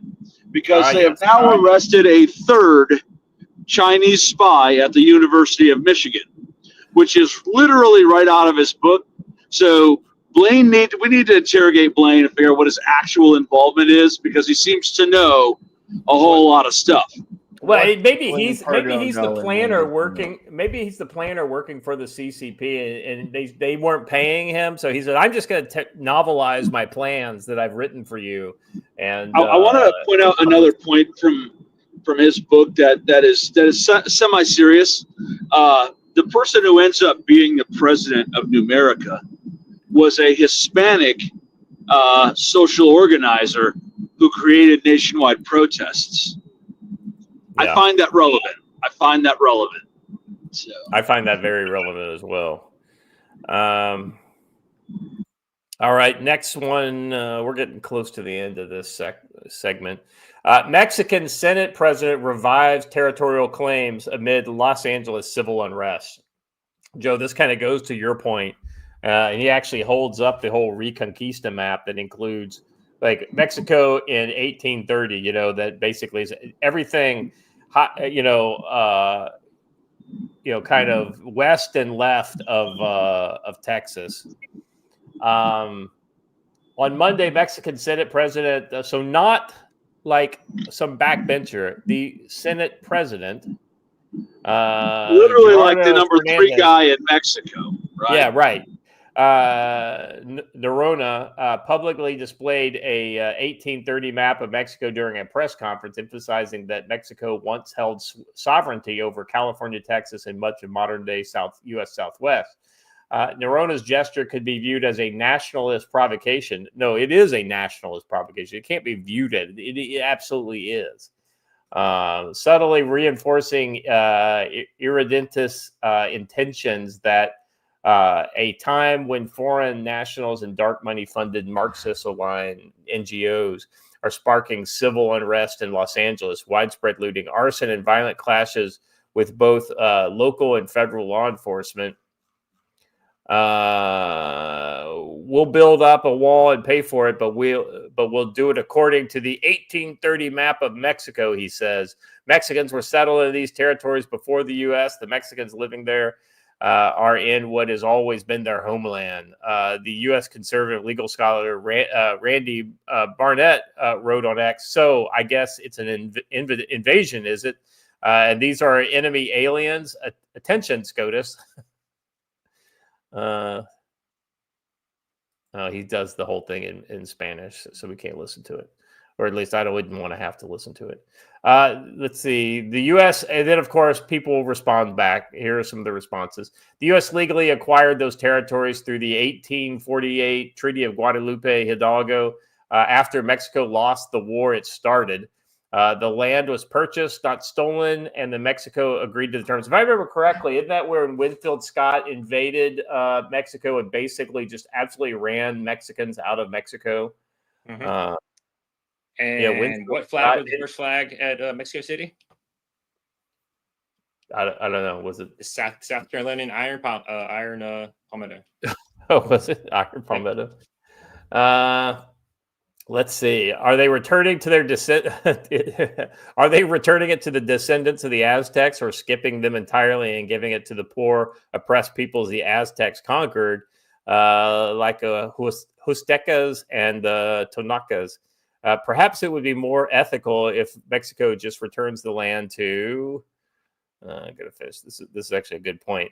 Yeah, more ethical if Mexico just returns all the land to the Coyoacan and the Alcola. Yeah. Siberian Americans. You're trying to say Siberian Americans. I know, right? Who were conquered by the Timpankas, were then conquered by the Aztecs, who were then conquered by Cortez. I know. I love this whole like, okay, so whose land is it then? If it's stolen land, then whose land is it? Ultimately, it's the people who stole it last. Is essentially. And look, Cortez defeated them with like 300 dudes. So I know, and a quite substantial, large contingent of tribes that hated the Aztecs. No, the Mayans. Sorry, whatever. Yeah, the Mayans. Yeah. I totally agree with this. I mean, it's just, LOL, they had that area for 27 years. We've had it for 170. What is it? 175. I guess even liberals in Mexico are idiots. Don't forget the proud resistance of Zorro. I mean, come on. I know, yes. Well, Zorro, Disney, though, stole Zorro, I mean, it's cultural appropriation of the First Order. I thought he was canceled. All right. Do me a favor and play this last video. It's pretty funny. It's a little bit of a history lesson here. I mean, who says that we're not historically, California was stolen from Mexico. All right, let's fact check this. So up until 1821, Mexico wasn't Mexico. It was New Spain.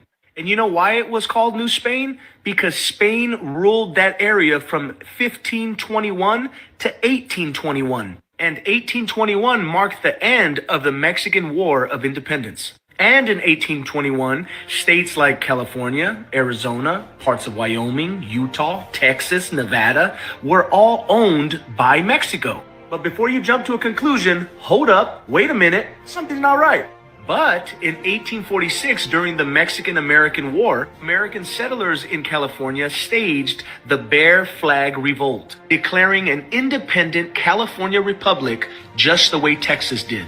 And that Mexican-American War only lasted 2 years, from 1846 to 1848. But then, in the year 1848, the Treaty of Guadalupe Hidalgo ended the war. And Mexico ceded California, Arizona, Nevada, Utah, parts of Colorado, Texas, and parts of Wyoming to the United States in exchange, get ready, for $15 million.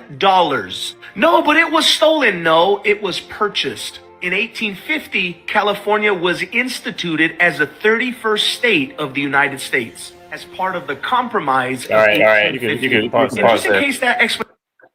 Anyway, so we had them over a barrel and we paid for it. It's legal, And I hope they continue to go down this road, Joe, because this will just make our ongoing negotiations with Mexico that much easier. Because ultimately, the border buffer zone will be established. Well, I think that the Mexican government has overplayed its hand. It has revealed to you the true purpose of what's going on, and it is the Reconquista and the restoring of Greater Mexico, Aztlan, whatever you want to call it. And we need to keep that in mind.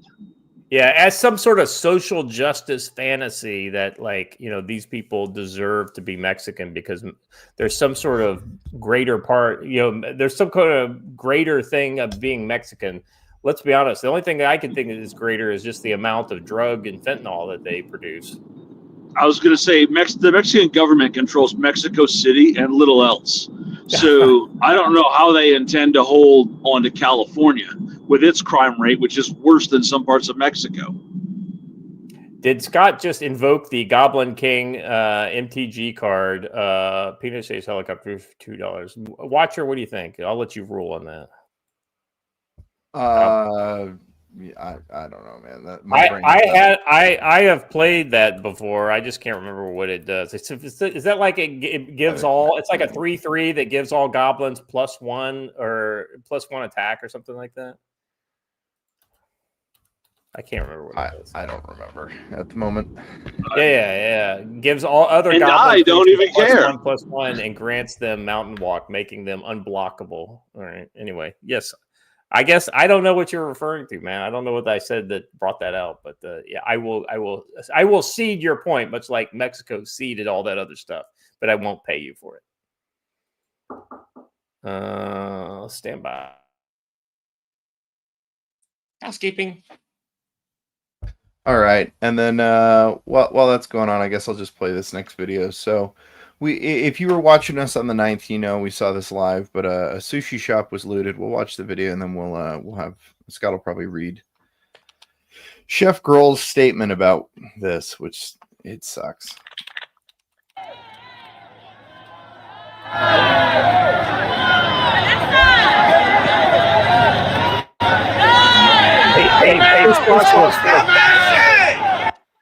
Hey, one of the things that so this was actually happening like live when I popped in with you guys the other night. And so we were like, oh, well, we don't think it was looted or whatever because they looked like they were protecting it or whatever. But evidently, yeah, it did get looted. And I just wanted to kind of put this in here. Stop that shit! Stop that shit! What happened? What happened? Hey, get up, bro. Get up. Hey, you don't do that shit, homie. Hey, Get out. nah, they losing. Hey, get up. Hey, you don't do that shit. Oh, shit. You don't do that shit. Now we didn't do that, bro. We don't do that. Hey! Now we don't do that shit, homie. Hey! No! Making us look bad. Damn. Now you good.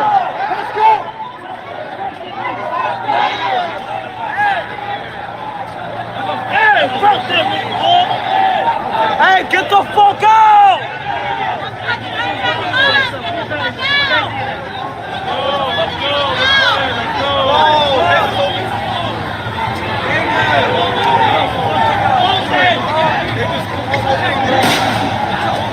What's going on, bro? They break this shit down?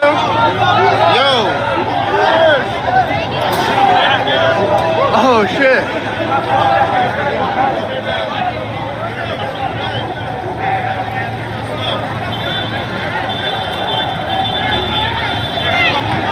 Damn. They took the money on. So is that social justice enforcers, trying to minimize the optics that's happening to their protest?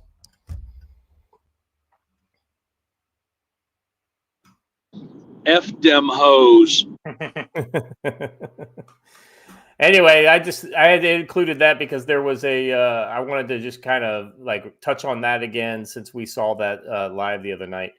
I think that's the last thing to talk about is the Waymo. So we saw the Waymo cars all on fire. I think you were showing video of them earlier. And here is Waymo basically said they're pulling out of they're halting all their LA operations. And in fact, this is Waymo's cars being driven out of town in a big convoy. My question is, were they being auto-driven out of town? But no, I think in fact they had drivers manually driving them. I thought that was funny. You better watch out what you do to the machines because we all saw Terminator. The machines might remember. Blood memory. Is it all memory? I know. it's a random access memory, but I gotcha. For nerds. I think they had to be manually driven out because when they're automated, I think they're geo-fenced to not leave a geographic area. Yeah, I think that's right. I mean, it's not that they couldn't have done it. Probably it's just a lot easier. Just, logistically, they would have to probably do things to get access to these routes and whatnot. But yeah, Johnny Five is alive. That's right. Anyway, all right. So let's move on. Let's cover some China stuff here. Joe, this was something that raised my eyebrows when I saw this. I mean, it's not surprising, but it's just one of those kind of things that until it happens, it's never happened, and now it's happened. China sends 2 aircraft carriers, excuse me, deeper into the Pacific for the first time after NATO bolstered presence. Western media and American allies in the East Asia are hyperventilating over Chinese warships being deployed in regional waters off China. In a display of China's growing military reach, the Chinese Navy sent 2 aircraft carriers into the Pacific Ocean far from the country's coast, and for the first time to conduct exercises together. Japan's Defense Minister General Nakatani says on Tuesday, let's compare the threat to 11 active nuclear-powered aircraft carriers that America currently has with worldwide patrol and reach. Nakatani informed reporters that the pair of PLAN carriers engaged in exercises which included jet fighters launching and landing in an area to the east of Iwo about 750 miles south of Tokyo. Of course, this area has a strong permanent American military presence going back to World War II. Tokyo confirmed that Japan's tiny navy monitored the activities of the Chinese characters from afar, given it was the first instance that the characters had ever operated together in the Pacific beyond the islands of Japan. They're calling this basically the first time they've gone out past the second island chain. Let's see. These were accompanied by PLA warships, escort vessels, as is common with carrier groups. So essentially, it was what looked like a carrier battle group. Why would China want to bolster its navy and send paltry sum of 2 characters deeper in the Pacific? It could be because Chinese officials in Beijing are used to opening up their daily newspaper and seeing provocative headlines like U.S. once again selects strategic nuclear base for talks with Japan. But Washington and its regional allies are keeping a close eye on the Chinese rapid naval expansion, given also a 3rd aircraft carrier has been built, the Fujian, and currently undergoing sea trials before official active deployment. And a 4th carrier is being further constructed. Again, the Chinese may have reason to worry, and all the while, the U.S. Navy and increasingly other Western navies routinely seen ships through the contested Taiwan Strait, typically accompanied by jingoistic statements of American neocon congressmen threatening all-out war should Beijing ever attempt to unite the self-ruled island of Taiwan with the main island. Well, we all know that Taiwan is the original China and that the CCP is the breakaway, upstart republic or dictatorship. The question remains, can most Americans find Taiwan on a map? No. Let's see. We've got the Marines deploying ship-killing missiles to the region. Even NATO, which is fundamentally a European transatlantic military alliance, is getting in on the Pacific action with an eye on China. Even Italian vessels are seeking to flex. The latest entrance is the Italian aircraft carrier Cavour. The first time Rome has deployed its lone carrier to the Pacific. The Cavour and an Italian frigate recently held exercises with U.S. aircraft carrier Abraham Lincoln near the island of Guam. So, I mean, while this is not like really crazy that they're doing it, at the same time, it's like, listen, they're stretching their legs. They're showing people what they can do. How many aircraft carriers does Great Britain have? Say again? How many aircraft carriers does Great Britain have? Are they still on 2? 2. Yeah. 2. The Charles and the Elizabeth.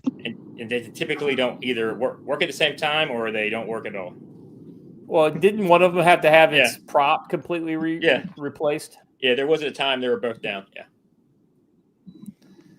Yeah. It's just and the Italians actually have 2. They do not have only 1. The Italians also have the Garibaldi. Mm. So Their carriers are more like our amphibs, aren't they? The Italian ones. yeah. Well, now the Garibaldi is the Italian Garibaldi is an actual. It's a legit flat top. The new one is more like an LHA, right? Okay. More of a helicopter carrier. Yeah. Makes sense. Well, I mean, you can even argue that the British carriers are glorified helicopter carriers for the VTOL. They are. Their last great carrier was the Ark Royal. Mm-hmm.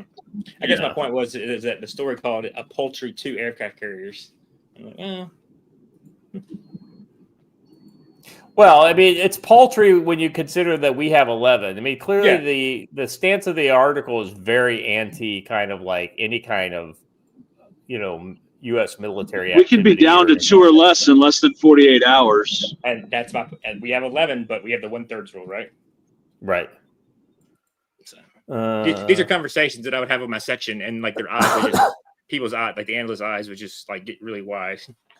Well, the other thing about like when you only have, let's say you have 4 carriers, right? Which China will soon have 4 carriers. Yeah. How do you operate them? Is it basically you stay in the Pacific and you operate like 1 away and 1 close and 2 basically in port, undergoing either training or refurb? I mean, is that how you would end up doing that? Because I would assume, as they grow their fleet, they would continue to follow mostly the 1/3 rule, and as they grow, they will grow their operational radius. Yeah, I totally. Here's the real international question to be asked, and I don't know the answer, even though I should. How many carriers do the Indian? I think they have 1 for sure. Yeah. No, I think it's 2 functional. Is it 2? They have 1 based off of an old Russian one, Soviet one, I think. Yeah. Let's see. How many carriers does India have? Wait. Britain and Gibraltar have agreed to a deal which would hand control of the territory's border to Europe. Oh, meaning like Europe controls the border? Yeah, like they're giving Europe. I mean, Britain is giving up Gibraltar. Yeah, so India's got 2 aircraft carriers. One's a modified Kiev class. That's the Vikramaditya, and the Vikrant, which is India's first, home-built carrier, and that was commissioned in 2022. And I guess there's a third being indigenous design under construction right now. Anyway, I thought that was interesting that they're pushing that out, and the fact that happened during all the riots means that nobody in America seems to know about this. When I mentioned it to somebody at work yesterday, they're like, "What?" Yeah. And I'm like, "Yeah, and we're in Korea, so you'd think that we would know." No. Well, it's Contusive Friendship Week, so nobody's paying attention to anything. Wuhan researcher charged with smuggling biological materials into the U.S. lab. This is what you were talking about, Joe. The U.S. prosecutors have charged another Chinese national for smuggling biological material into the United States and lying about the scheme. Han Chengjin, a PhD candidate from Wuhan in central China, was arrested upon landing at the Detroit Metropolitan Airport on June 8th. An FBI agent said the authorities had intercepted 4 packages of biological materials that Han allegedly sent to members of the University of Michigan laboratory. She was the 3rd Chinese national in a week arrested, charged for smuggling biological research materials. The previous 2 accused of smuggling crop-killing fungus, including a postdoctoral fellow at the University of Michigan's molecular plant microbe interaction. Criminal complaint said Han was a Chinese Communist Party member who has shown loyalty to the party. The complaint said Han admitted to shipping an estimated 5 to 10 packages, but several were lost in transit. That's comforting. And let's see, USPS. several were lost in transit. She said that her professors at both the Chinese and U.S. university, as well as the recipients, had no knowledge of what she had sent, characterizing them as surprises, according to the FBI agent. That's fucking nuts, man. And I'm not trying to take sides or anything like that, but like to be anything and to do anything, you have to be a member of the CPC, right? Pretty much. I mean, you definitely get, privileges and things like that, like being able to study abroad. And that's what I'm saying. Like, it's not like a huge indicator per se. Well, like if you decide you want to study abroad, then becoming a CCP member is pretty much, step one, right? Mm-hmm. What about abroad too? That being said, I mean, the way the Chinese think, I mean, it's very hard. I mean, very nationalistic and. I'm just trying to say that like people kind of throw that out, and I'm like, well, you can't really treat it as that big of a deal. Like it's all the other stuff, obviously, but being a member of the CPC, like.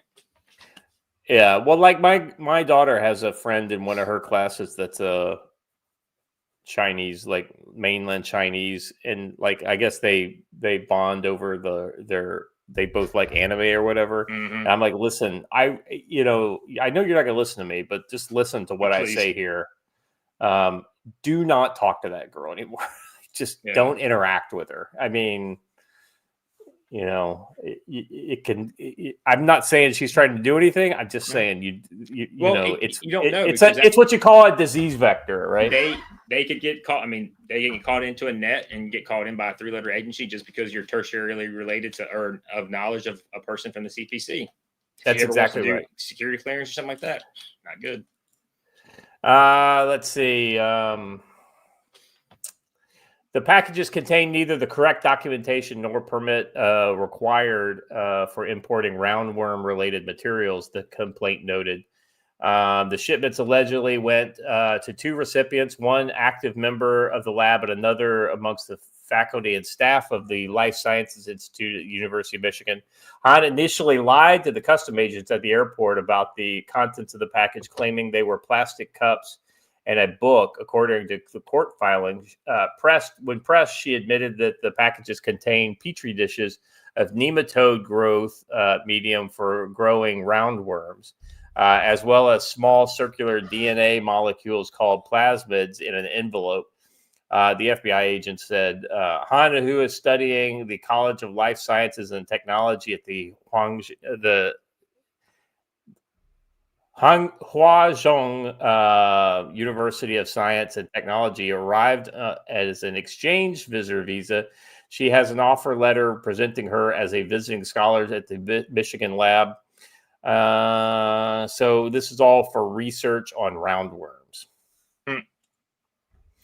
I mean, is she trying to poison and destroy America through the infesting us with roundworms? I don't think so. That being said, this just kind of goes to show you that, we have to take our biosecurity, seriously, because these people are willing to smuggle things in like this that for essentially no real good reason. And if you don't think they wouldn't do it for a really good think you're reason, giving her too much credit. I honestly believe that it was smuggled in for nefarious. I think it's probably more likely a test, right? You do something benign, test it, see what gets through, see what doesn't get through. Otherwise, it wouldn't have been smuggled in. I wonder. So I don't know. I mean, I have no idea. The bottom part of this needs to get read. Han tried to conceal the content of the shipment with written notes and a book, including one reading, "Hello, this is a fun letter with interesting patterns. I hope you can enjoy the pleasure within," according to court documents. Labels on the same note contain terms consistent with roundworm research. The filing said Han allegedly told the customs agent she had created a picture game in the book and that the recipient of her note would sequence the plasmids, a process each taking about a week to identify what they were for fun. You know what's another way to term what that is? Encryption. It's an encrypted note. Yeah. Part of the alarming pattern that threatens our security. American taxpayers should not be underwriting a PRC-based smuggling operation at one of our crucial public institutions. And, nefarious or not, we've got to get serious about this kind of security breaches. Pete, you've kind of dealt with, these types of threats as far as, from the security aspect. And Joe's right on the money. Like, they won't do it if. Could it be potentially personal, like gain or something like maybe? But this seems way too weird for me. No. Yeah, it seems like there's definitely something more behind this. There always is. I mean, first of all, the American government has a vested interest in not necessarily telling the worst aspects of smuggling in, illicit material that could be used or weaponized. Right. And so, there could be more to the story. There also could be, as of late, I've really come to this concept that organizations at different levels are sometimes at war with each other while also cooperating. So this could be a means for the American government to extract maybe some sort of extract some what's the word I'm looking for? Concessions. Yeah, concessions from China. Yeah. Well, I mean, it's one of those. You kind also of have things to look at their use of trade. Mm-hmm. Tradecraft, yeah. Yep. You're breaking up a little bit. If you or I used tradecraft and then we appeared at some sort of a protest, the FBI would charge us, right? Yes. Mm-hmm. And they're using, well, I really have no control over that. We can hear you now, though, Joe. Yeah, a little bit. Yeah. I mean, I'm very careful about that kind of stuff. Right, never mind. Anything that resembles tradecraft that I have been taught in the service, I do not engage with around certain things. And I definitely don't go near any protest. I don't do anything in my uniform, especially now. That thing's hung up and never be put on again. Speaking of protesting in uniform, did you guys see this? Like, I think she was like a sergeant, like a National Guard sergeant or something like that. Intel analyst, yeah. Former Intel analyst. Yeah, former, yeah. Here you go. Always. Kron rumbled her. Yeah. Now, is she currently in? No, she's been out since 2020. Yeah, but her mom's an illegal immigrant. But yes, but still, like, she can still be recalled. Yeah, I think I would love to see old Pete Hegseth recall her to active duty and then court-martial her. Yep. Didn't someone got jumped on another person for it was the individual who was running against Boebert in Colorado. Yeah, it was you. Wasn't it, Watcher? Yeah, that's right. Yeah. You jumped down her throat. So yeah. She launched her campaign in uniform. So yeah, given that she was retired. Was she in uniform when she launched her campaign? I thought she was just using pictures. She launched her campaign with the only image being an image of her in uniform in front of DoD equipment. Yep. Okay, I thought you meant like she actually wore her uniform as a retired person, and then like made a speech wearing her uniform. So whatever happened to that, Watcher? That Air Force general just did that. Go, Joe. Yeah, we can hear you fine. There's an Air Force general who did the same thing outside of the gate of an Air Force base. And then he got offended when the Air Force police pulled up and shouted with him about it and told him he can't do it, even being retired, because he was protesting in the uniform. And he didn't like it, but it's true. He cannot. Yeah. Let's see. we got one final story here.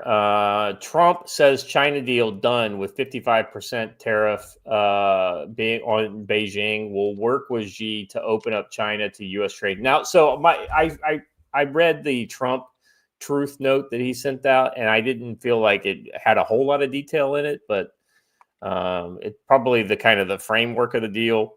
So let me. All right, so I'll read the Trump note here real quick. Our deal with China is done, subject to final approval with President Xi and me. Full magnets and any necessary rare earths will be supplied up front by China. Likewise, we will provide China with what was agreed to, including Chinese students using our colleges and universities, which has always been good with me. We are getting a total of 55% tariffs. China is getting 10%. Relationship is excellent. Thank you for your attention to this matter.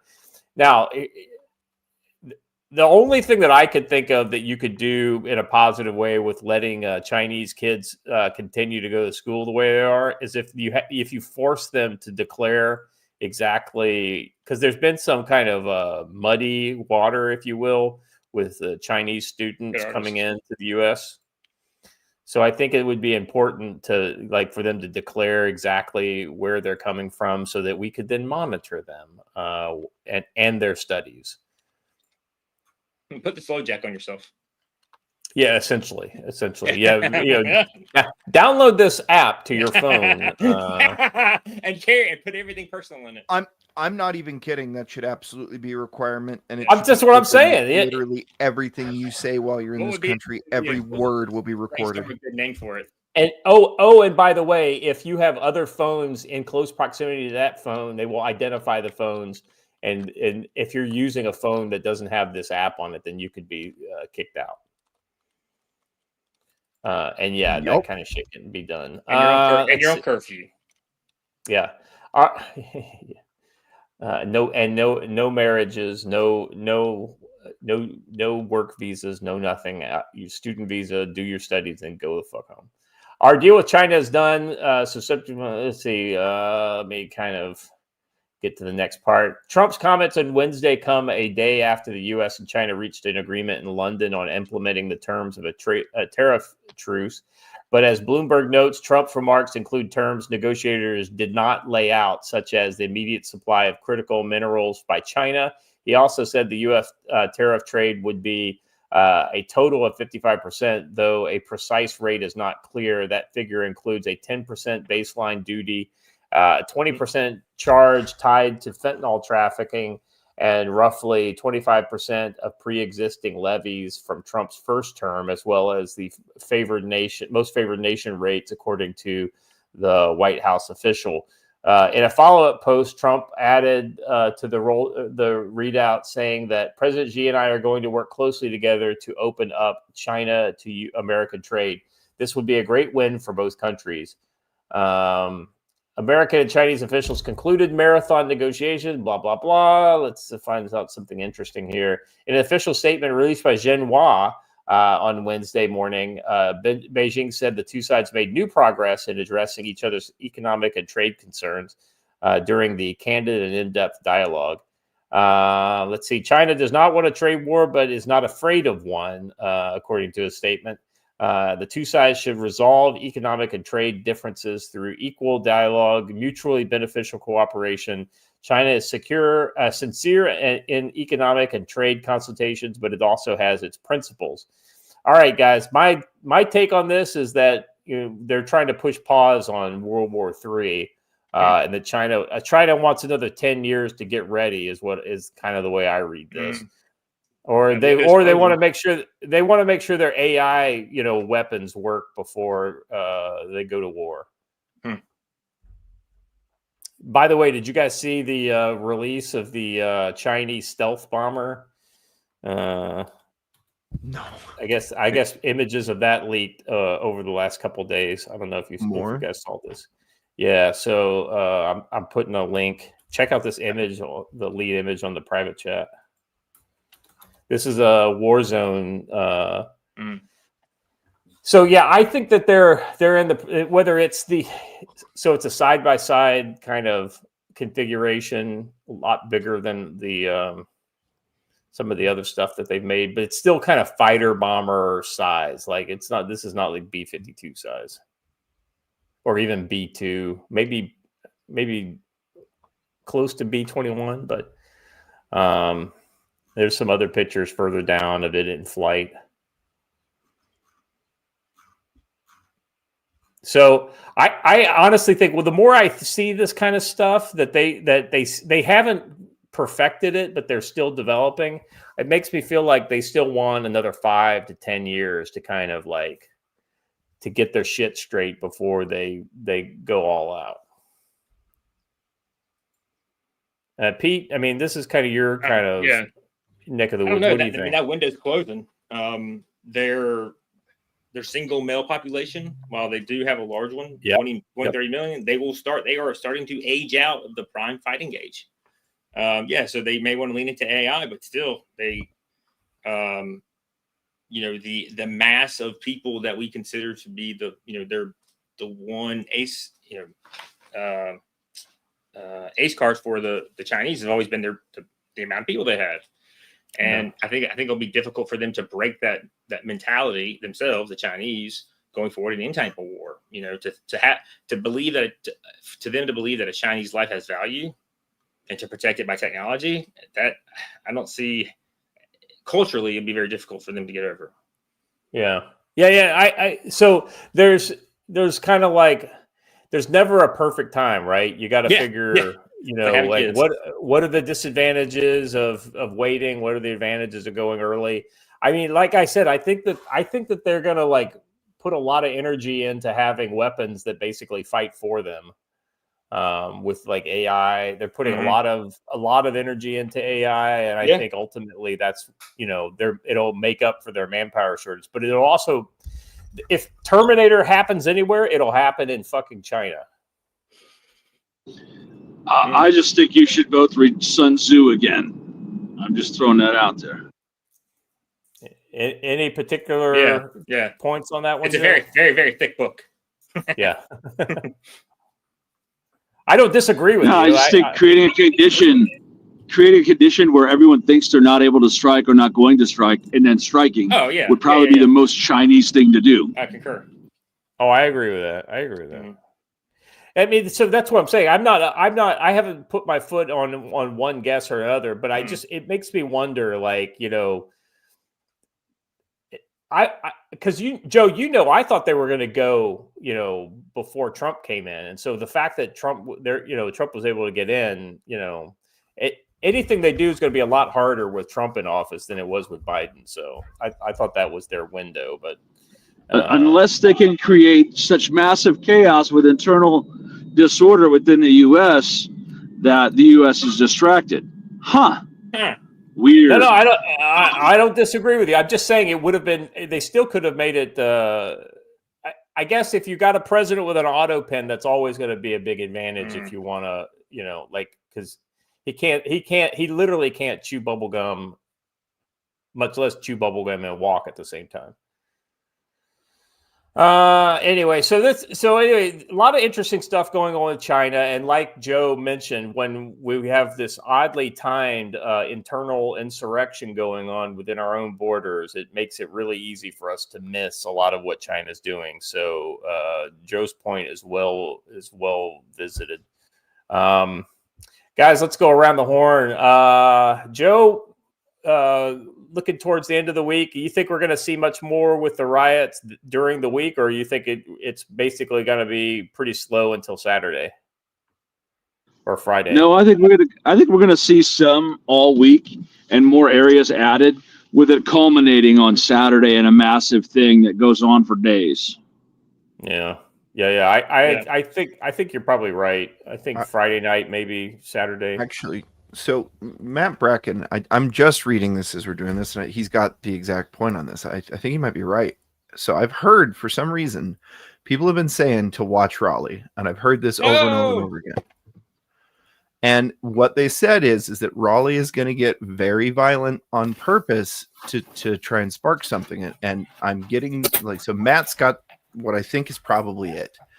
He says, hey, I lived through all the stuff. Listen, no King's marches are being ginned up for June 4th to be optically peaceful planned cover for holding mass demonstrations. This time, the communists are going to try and instigate a Kent State or Bloody Sunday in the days leading up to the No King's March in order to try and get their George Floyd, Rodney King rage. Yeah, I'll share the link. Thanks. All right. Joe, where did you? Pete? Well, that's why I had Watcher send me that, because anything Raleigh is going to maybe spill over into another city in Charlotte that I live kind of near, and that's going to mess up. If anything happens to my Father's Day's plans, now that I have a son, now that I'm dad times 2, I'll be pissed. Well, I'm hoping that I'll send you the Raleigh link. That's not it. Oh, okay. I hope we can get this all wrapped up before school starts back up. Yeah, no, I don't want my daughter having over. Come on, let's get this direction going. Come on, let's get it going so we can wrap it up. Let's wrap it up. That's the part I want to get to. I know, right? Watcher. Yeah. If they're rioting, we'll be watching it. I have other duties tonight that'll keep me busy until pretty late my time. But as soon as I'm, if it's worth watching at that point, we'll hop on. That should be after dark. Yeah. If Starlink's still up, I can join you. I want to, for my little piece, I want to do a shout out towards a friend of the channel. Watcher, can you pull this up? There it is in the private chat. So Mike Barron is a veteran comic book writer for a long time, like Punisher. He writes the 10-Year City series with Blaine. He kindly asked his followers on X to subscribe to his YouTube channel. He says he talks about writing, how to do it, and how not to do it. He was one of the guys that came on Writers Fix Problems way back when this channel was just a gleam in our eye. I've just loved everything that he's done that I've seen in the recent years. And he's one of us. He's not one of these crazy woke libs. So give him a sub. It's free. And if you do, tell them the Council on Future Conflicts or the Writers Fix Problems folks sent you. So, all right, that is my request for the day. All right, if you haven't done already, please subscribe to the channel. Oh, by the way, there were a couple chats I think I missed here. Militant Roots, a member for 15 months. Keep prepping, keep training, always be improving your position. Thanks for the live stream, guys. Yeah. Thanks for being a member for 15 months. That's a long time to be committed. Let's see. And Pinochet Helicopter Tour, I have one more too. Does Reconquista give the 7th Special Forces a go? Well, I mean, let's be honest. If the 7th Special Forces isn't going all the time, then they're probably not doing their job. All right. Let's see. All right, guys, if you haven't done already, please subscribe to the channel. Say hello in the comments if you would. Like the videos. Subscribe both on Rumble and YouTube. Tell your friends about the Council on Future Conflicts. Let them know you're getting some good info over here, and that we're all right, guys. Until then. We'll be back on Friday, and maybe you'll see a live stream, not tonight, but maybe tomorrow if things get spicy on a Watcher's channel. But until then, stay safe.